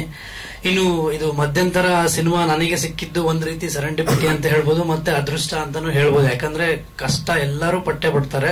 ನಾವು 10 ವರ್ಷದಿಂದ ಕಷ್ಟ ಪಡ್ತಾ ಇದ್ವಿ. ಏನಂದ್ರೆ ಒಂದು ಆಡಿಷನ್ ಹೋದಾಗ 5 ನಿಮಿಷ ನಮ್ಮ ಪರ್ಫಾರ್ಮೆನ್ಸ್ ಅನ್ನ ನೋಡೋದಕ್ಕೂ ಇವತ್ತಿನ ಕಾಲದಲ್ಲಿ ಸ್ವಲ್ಪ ಹೆಡ್ ಸ್ಪೇಸ್ ಇರೋದಿಲ್ಲ. ಅಂತದ್ರಲ್ಲಿ ಇಷ್ಟು ದೊಡ್ಡ ಪ್ರಾಜೆಕ್ಟ್ಗೆ, ಯಾಕಂದ್ರೆ ನಾನು ಯಾವುದೇ ಫ್ಯಾಮಿಲಿ ಬ್ಯಾಕ್ ಗ್ರೌಂಡ್ ಇಲ್ಲ ಅಥವಾ ಯಾವುದೇ ಸಪೋರ್ಟ್ ಇಲ್ಲದೆ ತುಂಬಾ ಸ್ಕ್ರಾಚ್ ಇಂದ ಬಂದಿರುವಂತಹ ನಟ ಅಂತ ಹೇಳ್ಬೋದು. ಸೊ ಹಾಗಾಗಿ ಅವರು ನನ್ನ ಮೇಲೆ ನಂಬಿಕೆ ಇಟ್ಟು ಇಂಥ ದೊಡ್ಡ ಪ್ರಾಜೆಕ್ಟ್ ಅಲ್ಲಿ ಅವರು ಕಾಸ್ಟ್ ಮಾಡಿದ್ದು ನನಗೆ ಇವತ್ತಿಗೂ ಇದು ನಂಬೋದಕ್ಕೆ ಸಾಧ್ಯನೇ ಇಲ್ಲ. ಆಮೇಲೆ ನಾವು ಶೂಟಿಂಗ್ ಮಾಡ್ತಾ ಇದ್ದಾಗೂ ಅಷ್ಟೇ, ಯಾಕಂತ ಹೇಳಿದ್ರೆ ಇದು ರೀಲ್ ಅಲ್ಲಿ ಶೂಟ್ ಮಾಡಿದ್ರಿಂದ ಅವರ ಲೆಕ್ಕಾಚಾರದ ಪ್ರಕಾರ ಒಂದೊಂದು ಟೇಕಿಗೆ, ಒಂದೊಂದು ಶಾಟ್ಗೆ 3 ಟೇಕ್ ಮಾತ್ರ ಇದ್ದಿದ್ದು. ಅದು ಆಕ್ಟರ್ಗಳಿಗೆ ಇರ್ಲಿಲ್ಲ. ನಾವು ಆಕ್ಟರ್ಗಳೇನಂತ ಹೇಳಿದ್ರೆ ಒಂದೇ ಟೇಕ್ ಅಲ್ಲಿ ಕೊಡ್ಲೇಬೇಕಾಗಿತ್ತು. ಅಂದ್ರೆ ಕ್ಯಾಮ್ರಾದು ಅಥವಾ ಲೈಟಿಂಗ್ ಏನಾದ್ರು ಪ್ರಾಬ್ಲಮ್ ಆದ್ರೆ ಮಾತ್ರ 3 ಟೇಕ್ ಹೋಗ್ತಿದ್ವಿ. ಅದು ಬಿಟ್ರೆ ಇವತ್ತು ಡಿಜಿಟಲ್ ಅಲ್ಲಿ ಏನು ಅಂತ ಹೇಳಿದ್ರೆ ಒಂದು ಸೀನ್ ಇತ್ತು ಅಂತ ಹೇಳಿದ್ರೆ 16 ಕಡೆಯಿಂದ ಸುಮ್ನೆ ತಗೋ ಎಡಿಟಿಂಗ್ ಅಲ್ಲಿ ನೋಡ್ಕೊಳ್ಳೋಣ ಅನ್ನೋಂತ ಪರಿಸ್ಥಿತಿಯಲ್ಲಿ ನಾವು ಇಂಡಿಪೆಂಡೆಂಟ್ ಈ ಫಿಲ್ಮ್ ಇದರಿಂದ ಬಂದಿರುವಂತ ಆಕ್ಟರ್ಗಳಿಗೆ ಏನಂದ್ರೆ ಅದು ರೂಢಿ ಆಗ್ಬಿಟ್ಟಿರುತ್ತೆ. ಅಂತದ್ರಲ್ಲಿ ಒಂದು ಟೇಕ್ ಅಲ್ಲಿ ಇಡೀ ಸಿನಿಮಾಗಳನ್ನ ಕೊಡೋದು ನಮಗೆ ಬಹಳ ಚಾಲೆಂಜಿಂಗ್ ಆಗಿತ್ತು. ಇದಕ್ಕೆ ತುಂಬಾ ಸಪೋರ್ಟಿವ್ ಆಗಿ ಕೆಲಸ ಮಾಡಿದ್ದು ಇಡೀ ಟೀಮ್ ಅಂತಾನೆ ಹೇಳ್ಬೋದು. ಸ್ಪೆಷಲಿ ಇವಾಗ ದಿನೇಶ್ ಸರ್ ಅಂತೂ ಅವರ ಎಕ್ಸ್ಪೀರಿಯನ್ಸ್ ನನಗೆ ಎಷ್ಟು ಹೆಲ್ಪ್ ಆಯ್ತು ಅಂತ ಹೇಳಿದ್ರೆ, ನಾವಿವಾಗ ಹೊಸ ಇಂಡಿಪೆಂಡೆಂಟ್ ಡೈರೆಕ್ಟರ್ ಗಳ ಜೊತೆ ಕೆಲಸ ಮಾಡ್ತಾ ಇರ್ಬೇಕಾದ್ರೆ ಅವರ ಟೆಂಪರ್ ಇರಬಹುದು ಅಥವಾ ಅವರ ಇನ್ಎಕ್ಸ್ಪೀರಿಯನ್ಸ್ ಇರಬಹುದು, ಏನಾಗ್ತಾ ಇರುತ್ತೆ ಅವರ ನರ್ವಸ್ನೆಸ್ ನೆಲ್ಲ ಆಕ್ಟರ್ಗಳ ಮೇಲೆ ಆಗ್ತಾ ಇರ್ತಾರೆ. ಬಟ್ ಇವ್ರು ಅಂತ ಹೇಳಿದ್ರೆ ಅಲ್ಲಿ ಅಷ್ಟು ದೊಡ್ಡ ಸೆಟ್ ಇದೆ, ಇಷ್ಟು ಲೈಟ್ಸ್ ಇದೆ, ಆದ್ರೂ ಕೂಡ ನಮ್ಮ ಎಷ್ಟೇ ಅನುಮಾನಗಳು ಬಂದ್ರು ಅದನ್ನ ತುಂಬಾ ಕೂಲಾಗಿ ಹ್ಯಾಂಡಲ್ ಮಾಡಿ ನಮ್ಮ ಸೀನ್ ಗಳಿಗೆ ಎಂಟ್ರಿ ಕೊಡ್ತಾ ಇದ್ರು ಅಂತ ಹೇಳ್ಬೋದು. ಎಷ್ಟೊಂದು ಸೀನ್ ನನಗೆ ಈ ಸೀನ್ ಫಸ್ಟ್ ನನಗೆ ತುಂಬಾ ಸಮಸ್ಯೆ ಆಗಿದ್ದಂದ್ರೆ ಆ ಇನ್ನೋಸೆನ್ಸ್ ನ ಹೇಗೆ ಹಿಡಿಯೋದು ಅಂತ. ಯಾಕಂದ್ರೆ 10 ವರ್ಷದಿಂದ ಇದರಲ್ಲಿ ಕೆಲಸ ಮಾಡಿ ಆ ಸ್ಟ್ರಗ್ಲಿಂಗ್ ಮಾಡಿ ಎಲ್ಲದನ್ನು ಅನುಮಾನದಿಂದ ನೋಡುವಂತಹ ಒಂದು ಮನಸ್ಥಿತಿಗೆ ತಲುಪಿಬಿಟ್ಟಿದ್ವಿ. ಅಂತದ್ರಲ್ಲಿ ಇಷ್ಟು ಇನ್ನೋಸೆನ್ಸ್ ಅಲ್ಲಿ ಇದನ್ನ ಹೇಗೆ ಕ್ಯಾರೆಕ್ಟರ್ ಮಾಡೋದು ಅನ್ನೋದಕ್ಕೆ ಫಸ್ಟ್ ನಮ್ಮ ಆ ಇಂಟೆಲೆಕ್ಚುಯಲ್ ಇದನ್ನ ಸ್ವಲ್ಪ ಸಪ್ರೆಸ್ ಮಾಡ್ಕೊಂಡು ಆ ಇನ್ನೋಸೆನ್ಸ್ ನ ನಂಬಬೇಕಾಯ್ತು. ಇದಕ್ಕೆ ಒಂದ್ ರೀತಿ ನನಗೆ ಡಾಕ್ಟರ್ ರಾಜ್ಕುಮಾರ್ ಅವರು ಹೆಲ್ಪ್ ಮಾಡಿದ್ರು ಅಂತಾನೆ ಹೇಳ್ಬೋದು. ಯಾಕೆ ಅಂತ ಹೇಳಿದ್ರೆ ನಾವು ಇತ್ತೀಚೆಗೆ ಏನಾಗ್ಬಿಟ್ಟಿದೆ, ಯುರೋಪಿಯನ್ ಸಿನಿಮಾ ಇರ್ಬೋದು, ಅಮೆರಿಕನ್ ಸಿನಿಮಾ ಇರ್ಬೋದು, ಇದನ್ನೆಲ್ಲ ತುಂಬಾ ಇನ್ಫ್ಲುಯೆನ್ಸ್ ಆಗಿ ನಮ್ಮ ಮಣ್ಣಿನ ಸಿನಿಮಾದ್ದು ಇಲ್ಲಿನ ಮಣ್ಣಿನ ನಟನೆ ಹೇಗೆ ಅನ್ನೋದು ಬಹಳ ಕಷ್ಟ ಆಗ್ಬಿಟ್ಟಿತ್ತು. ಕೊನೆಗೆ ಇನ್ನೇನು ಶೂಟಿಂಗ್ ಹೋಗ್ಬೇಕು ಅಂದಾಗ ಒಂದ್ಸತಿ ಮೇಲ್ ನೋಡಿ ಅನ್ನೋರ್ ಮೇಲೆ ಭಾರ ಹಾಕಿ ಇದನ್ನ ಈ ಸಿನಿಮಾದ ಒಂದು ಕ್ಯಾರೆಕ್ಟರ್ನ ಹಿಡಿದಿದ್ದು ಅಂತಾನೆ ಹೇಳ್ಬೋದು ನನಗೆ. ಸೊ ಇದು ಬಹಳ ಒಳ್ಳೆ ಎಕ್ಸ್ಪೀರಿಯನ್ಸ್. ಸಿನಿಮಾ ನೋಡಿದಾಗ ನಿಮಗೆ ಇದು ಟ್ರಾನ್ಸ್ಲೇಟ್ ಆಗಿದೆ ಅಂತ ನನಗನ್ಸುತ್ತೆ. ಸೊ ಇದನ್ನ ಫೀಚರ್ ಫಿಲ್ಮ್ ಮಾಡಬೇಕು ಅಂತ ಇದೀವಿ ಹೋಪ್ಫುಲಿ. ಸೊ ಇದು ಇವಾಗ ಏನ್ ನೋಡಿದೀರಾ ಇದಕ್ಕಿಂತ ಬಹಳ ದೊಡ್ಡ ಮಟ್ಟದಲ್ಲಿ ಈ ಸಿನಿಮಾ ಬರುತ್ತೆ. ಇನ್ನೂ ಒಂದು ಲಿಬರ್ಟಿಯನ್ನ ತಗೊಂಡು ನೆಕ್ಸ್ಟ್ ನೀವು ಏನಾಗುತ್ತೆ ಅಂತ ಯಾರಿಗಾದ್ರೂ ಒಂದು ಪ್ರಶ್ನೆ ಇತ್ತಲ್ಲ. ಸೊ ಈ ಸಿನಿಮಾ ಇಂಡಸ್ಟ್ರಿಯಲ್ಲಿ ಬಂದು ಯಶಸ್ಸನ್ನ ಪಡೆಯೋದು ಎಷ್ಟು ಮುಖ್ಯನೋ ಆ ಯಶಸ್ಸನ್ನ ಸಂಭಾಳಿಸೋದು ಅಷ್ಟೇ ಕಷ್ಟ ಅನ್ನೋದು ನೆಕ್ಸ್ಟ್ ನಮ್ಮ ಸಿನಿಮಾದ ಕಥೆಯಲ್ಲಿ ಒಂದು ಹಿಂಟ್ ಅಂತ ಹೇಳ್ಬೋದು. ಅಂದ್ರೆ ಇವತ್ತು ಫೇಲ್ಯೂರ್ ಇಂದ ಹಾಳಾಗಿರುವಂತಹ ಆರ್ಟಿಸ್ಟ್ ಗಳಿಗಿಂತ ಸಕ್ಸಸ್ ಇಂದ ಹಾಳಾಗಿರುವಂತಹ ಆರ್ಟಿಸ್ಟ್ ಗಳೇ ತುಂಬಾ ಜನ ಇದ್ದಾರೆ. ಸೊ ಹಾಗಾಗಿ ಇವರಿಗೆ ಯಶಸ್ಸು ಸಿಕ್ಕಾಗ ಏನಾಗಬಹುದು, ಸೊ ಅದರಲ್ಲಿ ಮತ್ತೆ ಫೇಲ್ಯೂರ್ ಸಿಕ್ಕಾಗ ಏನಾಗಬಹುದು ಅನ್ನೋದು ಒಂದಷ್ಟು ಅಂಶಗಳು ಈ ಸಿನಿಮಾದಲ್ಲಿ ಬರುತ್ತೆ. ಇವಾಗ ನೋಡಿರೋದು ನೀವು, ಇದು ಇನ್ನು ಸಿನಿಮಾ ಸ್ಟಾರ್ಟೇ ಆಗಿಲ್ಲ ಅಂತ ಹೇಳ್ಬೋದು. Thank you. ಅಂದ್ರೆ ಕಂಪ್ಲೀಟ್ ಸಿಂಗಲ್ ಟೇಕ್ ಅಲ್ಲಿ ಎಲ್ಲ ಆರ್ಟಿಸ್ಟ್ ಅಂದ್ರೆ ಒಂದು ಪ್ರತಿ ಶಾರ್ಟ್ಗೂ ನಮಗೆ ಹೆಚ್ಚು ಟೇಕ್ಸ್ ಗಳು ಇರ್ತಾ ಇರ್ಲಿಲ್ಲ, ಯಾಕಂದ್ರೆ ರೀಲ್ ಹೆಚ್ಚು ನಮಗೆ ಬಜೆಟ್ ಪ್ರಾಬ್ಲಮ್ ಆಗಿದ್ರಿಂದ. ಸೊ ನಮ್ಮ ಆಕ್ಟರ್ ಗಳ ಕಡೆಯಿಂದ ಏನು ಪ್ರಾಬ್ಲಮ್ ಆಗೋ ರೀತಿ ಇರ್ಲಿಲ್ಲ, ಯಾಕಂದ್ರೆ ನಾವು ಒಂದು ತಿಂಗಳಿಂದ ವರ್ಕ್ಶಾಪ್ ಮಾಡಿಸಿದ್ರು ಸರ್, ತುಂಬಾ ಪ್ರಿಪೇರ್ ಆಗಿದ್ವಿ. ಆ ಕ್ಯಾರೆಕ್ಟರ್ ಅಂದ್ರೆ ಆ ಪ್ರಪಂಚ ಒಂದು ಕ್ರಿಯೇಟ್ ಮಾಡಿದ್ರಿಂದ ಏನಾಗ್ತಾ ಇತ್ತು, ನಮಗೆ ಆ ಸೆಟ್ ಒಳಗಡೆ ಹೋದ್ ಕೂಡಲೇ ನಮಗೆ ಅದರದೊಂದು ಆ ಒಂದು ಮೂಡ್ ಬರ್ತಾ ಇತ್ತು. ಅಂದ್ರೆ ಆ ಲೈಟ್ಗಳಿರ್ಬೋದು, ಆ ಕ್ಯಾಮ್ರಾ ಇರಬಹುದು. ಸೊ ಓವರ್ ಆಲ್ ಆಂಬಿಯನ್ಸ್ ನ ಆ ರೀತಿ ಕ್ರಿಯೇಟ್ ಮಾಡಿದ್ರು. ಇನ್ಫ್ಯಾಕ್ಟ್ ಅವರು ಸ್ಕ್ರೀನ್ ಪ್ಲೇ ಬರೆದು ನನಗೆ ತೋರಿಸಿದಾಗ ನಾನು ಅನ್ಕೊಂಡಿದ್ರೆ ಏನು ಹುಚ್ಚಿಡ್ತಿದ್ದಾನ, ಶಾರ್ಟ್ ಫಿಲ್ಮ್ ಈ ಬಜೆಟ್ ಅಲ್ಲಿ ಹಿಂಗ್ ಮಾಡಕ್ ಸಾಧ್ಯನೇ ಇಲ್ಲ. ಯಾಕಂದ್ರೆ ನಮ್ಮ ಎಕ್ಸ್ಪೀರಿಯನ್ಸ್ ಅಲ್ಲಿ ಏನಾಗುತ್ತೆ, ಇಂಡಿಪೆಂಡೆಂಟ್ ಡೈರೆಕ್ಟರ್ಗಳು ತುಂಬಾ ಇಲ್ಯೂಷನ್ ಅಲ್ಲಿ ಕಥೆಗಳನ್ನ ಬರ್ದು ಬರ್ತಾರೆ, ಅದನ್ನ ಶೂಟ್ ಮಾಡಕ್ ಆಗಲ್ಲ. ಯಾಕಂದ್ರೆ ಮಾರ್ಕೆಟ್ ಅಲ್ಲಿ ಶೂಟ್ ಮಾಡ್ತೀವಿ ಅಂತೆಲ್ಲ ಬರ್ದು ಬಿಟ್ಟಿರ್ತಾರೆ, ಮಾರ್ಕೆಟ್ಗೆ ಹೋದಾಗ ಗೊತ್ತಾಗುತ್ತೆ ಶೂಟ್ ಮಾಡಕ್ ಆಗಲ್ಲ ಅಂತ. ಅಂತದ್ರಲ್ಲಿ ಇವರು ಅಂಬರೀಶ್ ಅವ್ರು ಬರ್ತಾರೆ, ಅಣ್ಣವ್ರು ಬರ್ತಾರೆ, ಅವ್ರ ಪಕ್ಕ ನೀವು ನಿಂತಿರ್ತೀರ, ಇದು ಹೇಗ್ ಸಾಧ್ಯ ಅಂತ ಎಲ್ಲ ಅನಿಸ್ಬಿಟ್ಟಿತ್ತು. ಬಟ್ ಅಲ್ಲಿ ಹೋದಾಗ ಆ ಕಾಸ್ಟ್ಯೂಮ್ಸ್ ಇಂದ ಹಿಡಿದು ಎಲ್ಲ ನಮ್ಮನ್ನು ಹೇಗ್ ಮಾಡುದು ಅಂದ್ರೆ, ಅಲ್ಲಿ ಹೋದ್ರೆ ಮಾತ್ರ ನನಗೆ ಹಂಗೆ ಮಾಡೋದಕ್ಕೆ ಸಾಧ್ಯ ಆಯ್ತು. ಅದರಿಂದ ಹೊರಗೆ ಬಂದಾಗ ಮತ್ತೆ ನನಗೆ ಅವರು ಬಹಳ ಅಪರಿಚಿತರೇ ಆ ಕ್ಯಾರೆಕ್ಟರ್ಗಳು. ಸೊ ಇದು ಆ ಪ್ರಪಂಚದಿಂದ ಇದೆಲ್ಲ ಸಾಧ್ಯ ಆಯ್ತು ಅಂತ ಅನ್ಸುತ್ತೆ. ಇವನ್ ಒನ್ ಟೇಕ್ ಇರಬಹುದು, ಎನಿಥಿಂಗ್. ಅದನ್ನ ಸ್ವಲ್ಪ ಅನುಮಾನದಿಂದ ನೋಡಿದ್ರು ಈ ಸಿನಿಮಾ ಮಾಡಕ್ ಆಗ್ತಾ ಇರ್ಲಿಲ್ಲ. Thank you. I'm myself Chandra Mohan. Dinesh and myself were working together in Delhi past 20 years, and I just came to Bangalore, and he was just making some film, this Madhyantara. He said there is one small role there, just act with that, the Tamilian character. I was really excited to just see through that, and then it was a great film. Madhyantara is a very fantastic film, which I just saw that. And we grew up with all the film industry. My father is an actor, Aram Somasundaram, Chennai, but I can't speak Kannada fluently. That's why I'm talking to you in English. Please don't mind it. Thank you very much. ಒಂದು 14 ವರ್ಷದಿಂದ ಶನೈ ಸಾರು ಶಶಿಧರಡಪ್ಪ ಅವ್ರ ಜೊತೆ ನಾನು ಟ್ಯಾಬ್ಲಾ ಮಾಡಕ್ಕೆ ಡೆಲ್ಲಿಗೆ ಹೋಗ್ತಿದ್ದೆ. ಅವಾಗ ಪ್ರತಿ ವರ್ಷ ಅವ್ರು ಸಿಗ್ತಿದ್ರು. ಅವ್ರು ಹೇಳಿದ್ರು ಕೋವಿಡ್ ಟೈಮಲ್ಲಿ ನನಗೆ ಶಶಿ ಹೇಳಿದ್ರು, ಶನಿ ಅವರಿಗೆ ಒಂದೆರಡು ಪುಸ್ತಕ ಕೊಡ್ಬೇಕು ಮೇಡಮ್, ಒಂದು ಆಫೀಸಲ್ಲಿ ಪಿಕಪ್ ಮಾಡ್ಕೊಂಡು ಏರ್ಪೋರ್ಟ್ಗೆ ಹೋಗೋ ಅಂದ್ರು. ನಾನು ಆರಾಮಾಗಿ ಆಫೀಸ್ಗೆ ಹೋದೆ. ಶನೈ ಸರ್ ಫೋನ್ ಮಾಡಿದ್ರು, ರಾಜ್ಕುಮಾರ್ ನಿಮ್ಮ ಹತ್ರ ಬ್ಯಾಗೇಜ್ ಎಷ್ಟಿದೆ ಅಂದ್ರು. ಸರ್ ನಂದೊಂದು 10 ಕಿಲೋ ಇದೆ ಸರ್ ಅಂದೆ. ಯಾಕಂದ್ರೆ 1 ತಿಂಗಳು ಇರ್ಬೇಕಂತ 10 ಕಿಲೋ ಇದೆ ಸರ್ ಅಂದೆ. ಹಂಗಾರೆ ಅದನ್ನ ಬ್ಯಾಗೇಜ್ಗೆ ಹಾಕ್ಬಿಡಿ, ಪುಸ್ತಕ ಅದು ಸ್ವಲ್ಪ ವೆಯ್ಟ್ ಇರುತ್ತೆ ನೋಡ್ಕೊಳ್ಳಿ ಅಂತ. ಸುಮಾರು 7.5 kg ಇತ್ತು ಪುಸ್ತಕ, ಅದು 2 ಪುಸ್ತಕ. ಅದು ಅದೇ ಇದು ಮಾಡುವಾಗ, ಇದನ್ನ ರಿಸರ್ಚ್ ಮಾಡುವಾಗಲ್ಲ ಅದನ್ನ ನಾನು ಕ್ಯಾಬಿನ್ ಒಳಗಡೆ ತಗೊಂಡೋಗ್ಬೇಕಿತ್ತು. ಅವ್ರು ಹೇಳಿದ್ರು ಅದನ್ನ ಕ್ಯಾಬಿನ್ ಒಳಗಡೆ ತಗೊಂಡೋಗಿ ದಯವಿಟ್ಟು ಲಗೇಜ್ಗೆ ಹಾಕ್ಬಿಡಿ, ಅದನ್ನ ಬಹಳ ಸೇಫ್ಟಿ ಆಗಿರ್ಬೇಕು ಅಂತ. ಆ ಒಂದು 3 hours ಟ್ರಾವೆಲಿಂಗ್ ಸುಮ್ಮನೆ ಅದನ್ನ ಒಂದಷ್ಟು ಫೋಟೋಸ್ ಎಲ್ಲ ತಿರ್ಗಿಸಾಕಿದ್ದೆ. ಅದು ತಗೊಂಡಾಗ ಅವ್ರಿಗೆ ತಲುಪಿಸುವಾಗ ನನಗೆ ಹೇಳಿದ್ರು, ಬಟ್ ಕ್ಯಾರೆಕ್ಟರ್ ಹೇಳಿರ್ಲಿಲ್ಲ. ಕ್ಯಾರೆಕ್ಟರ್ ಅನ್ಫಾರ್ಚುನೇಟ್ ಆಗಿ ನನಗೆ ಕೊಟ್ಟಿದ್ರು, ಗೊತ್ತಿಲ್ಲ ಅದು. Thank you. Thank you.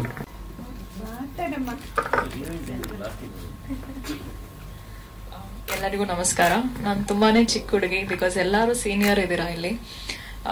ಮಧ್ಯಂತರ ಅಂತ ಸಿನಿಮಾ ನನ್ಗೆ ಇಷ್ಟು ಬೇಗ ಮುಗ್ದೋಯ್ತಾ, ಇನ್ನೂ ಬೇಕಿತ್ತು ಅನ್ನೋ ಒಂದು ಅರ್ಜ್ ಕ್ರಿಯೇಟ್ ಮಾಡಿದೆ. ಇಲ್ಲಿರೋ ಆಡಿಯನ್ಸ್ಗೂ ಅದೇ, ದಟ್ಸ್ ದ ಮೇನ್ ಥಿಂಗ್. ಯಾಕಂದ್ರೆ ಆಡಿಯನ್ಸ್ ನಾವಿವಾಗ ಎಷ್ಟೊಂದು ಸೀರೀಸ್ ನೋಡ್ತೀವಿ, ಮೊಬೈಲ್ ಅಲ್ಲಿ ಆಗ್ಲಿ ಎಷ್ಟೊಂದು ಕಂಟೆಂಟ್ಸ್ ನೋಡ್ತೀವಿ, ಫಾಸ್ಟ್ ಫಾರ್ವರ್ಡ್ ಅಲ್ಲಿ ನೋಡ್ಬಿಡ್ತೀವಿ, ಓಕೆ ನೆಕ್ಸ್ಟ್ ಇದು ಅಂತ ಪ್ರೆಡಿಕ್ಟ್ ಮಾಡ್ತಾ.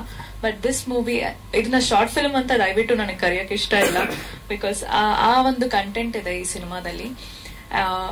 ಅದು ಇನ್ನೂ ಬೇಕಿತ್ತು, ಇನ್ನೂ ನೋಡ್ಬೇಕಿತ್ತು, ಇನ್ನೂ ಜಾಸ್ತಿ ಬೇಕು ಅನ್ನೋ ಕಾನ್ಸೆಪ್ಟ್ ನಮ್ಗೆ ಅವರು ಕ್ರಿಯೇಟ್ ಮಾಡಿದ್ದಾರೆ. ಅಂಡ್ ಅದರಲ್ಲಿ ಅವ್ರು ಆಲ್ರೆಡಿ ಗೆದ್ಬಿಟ್ಟಿದ್ದಾರೆ.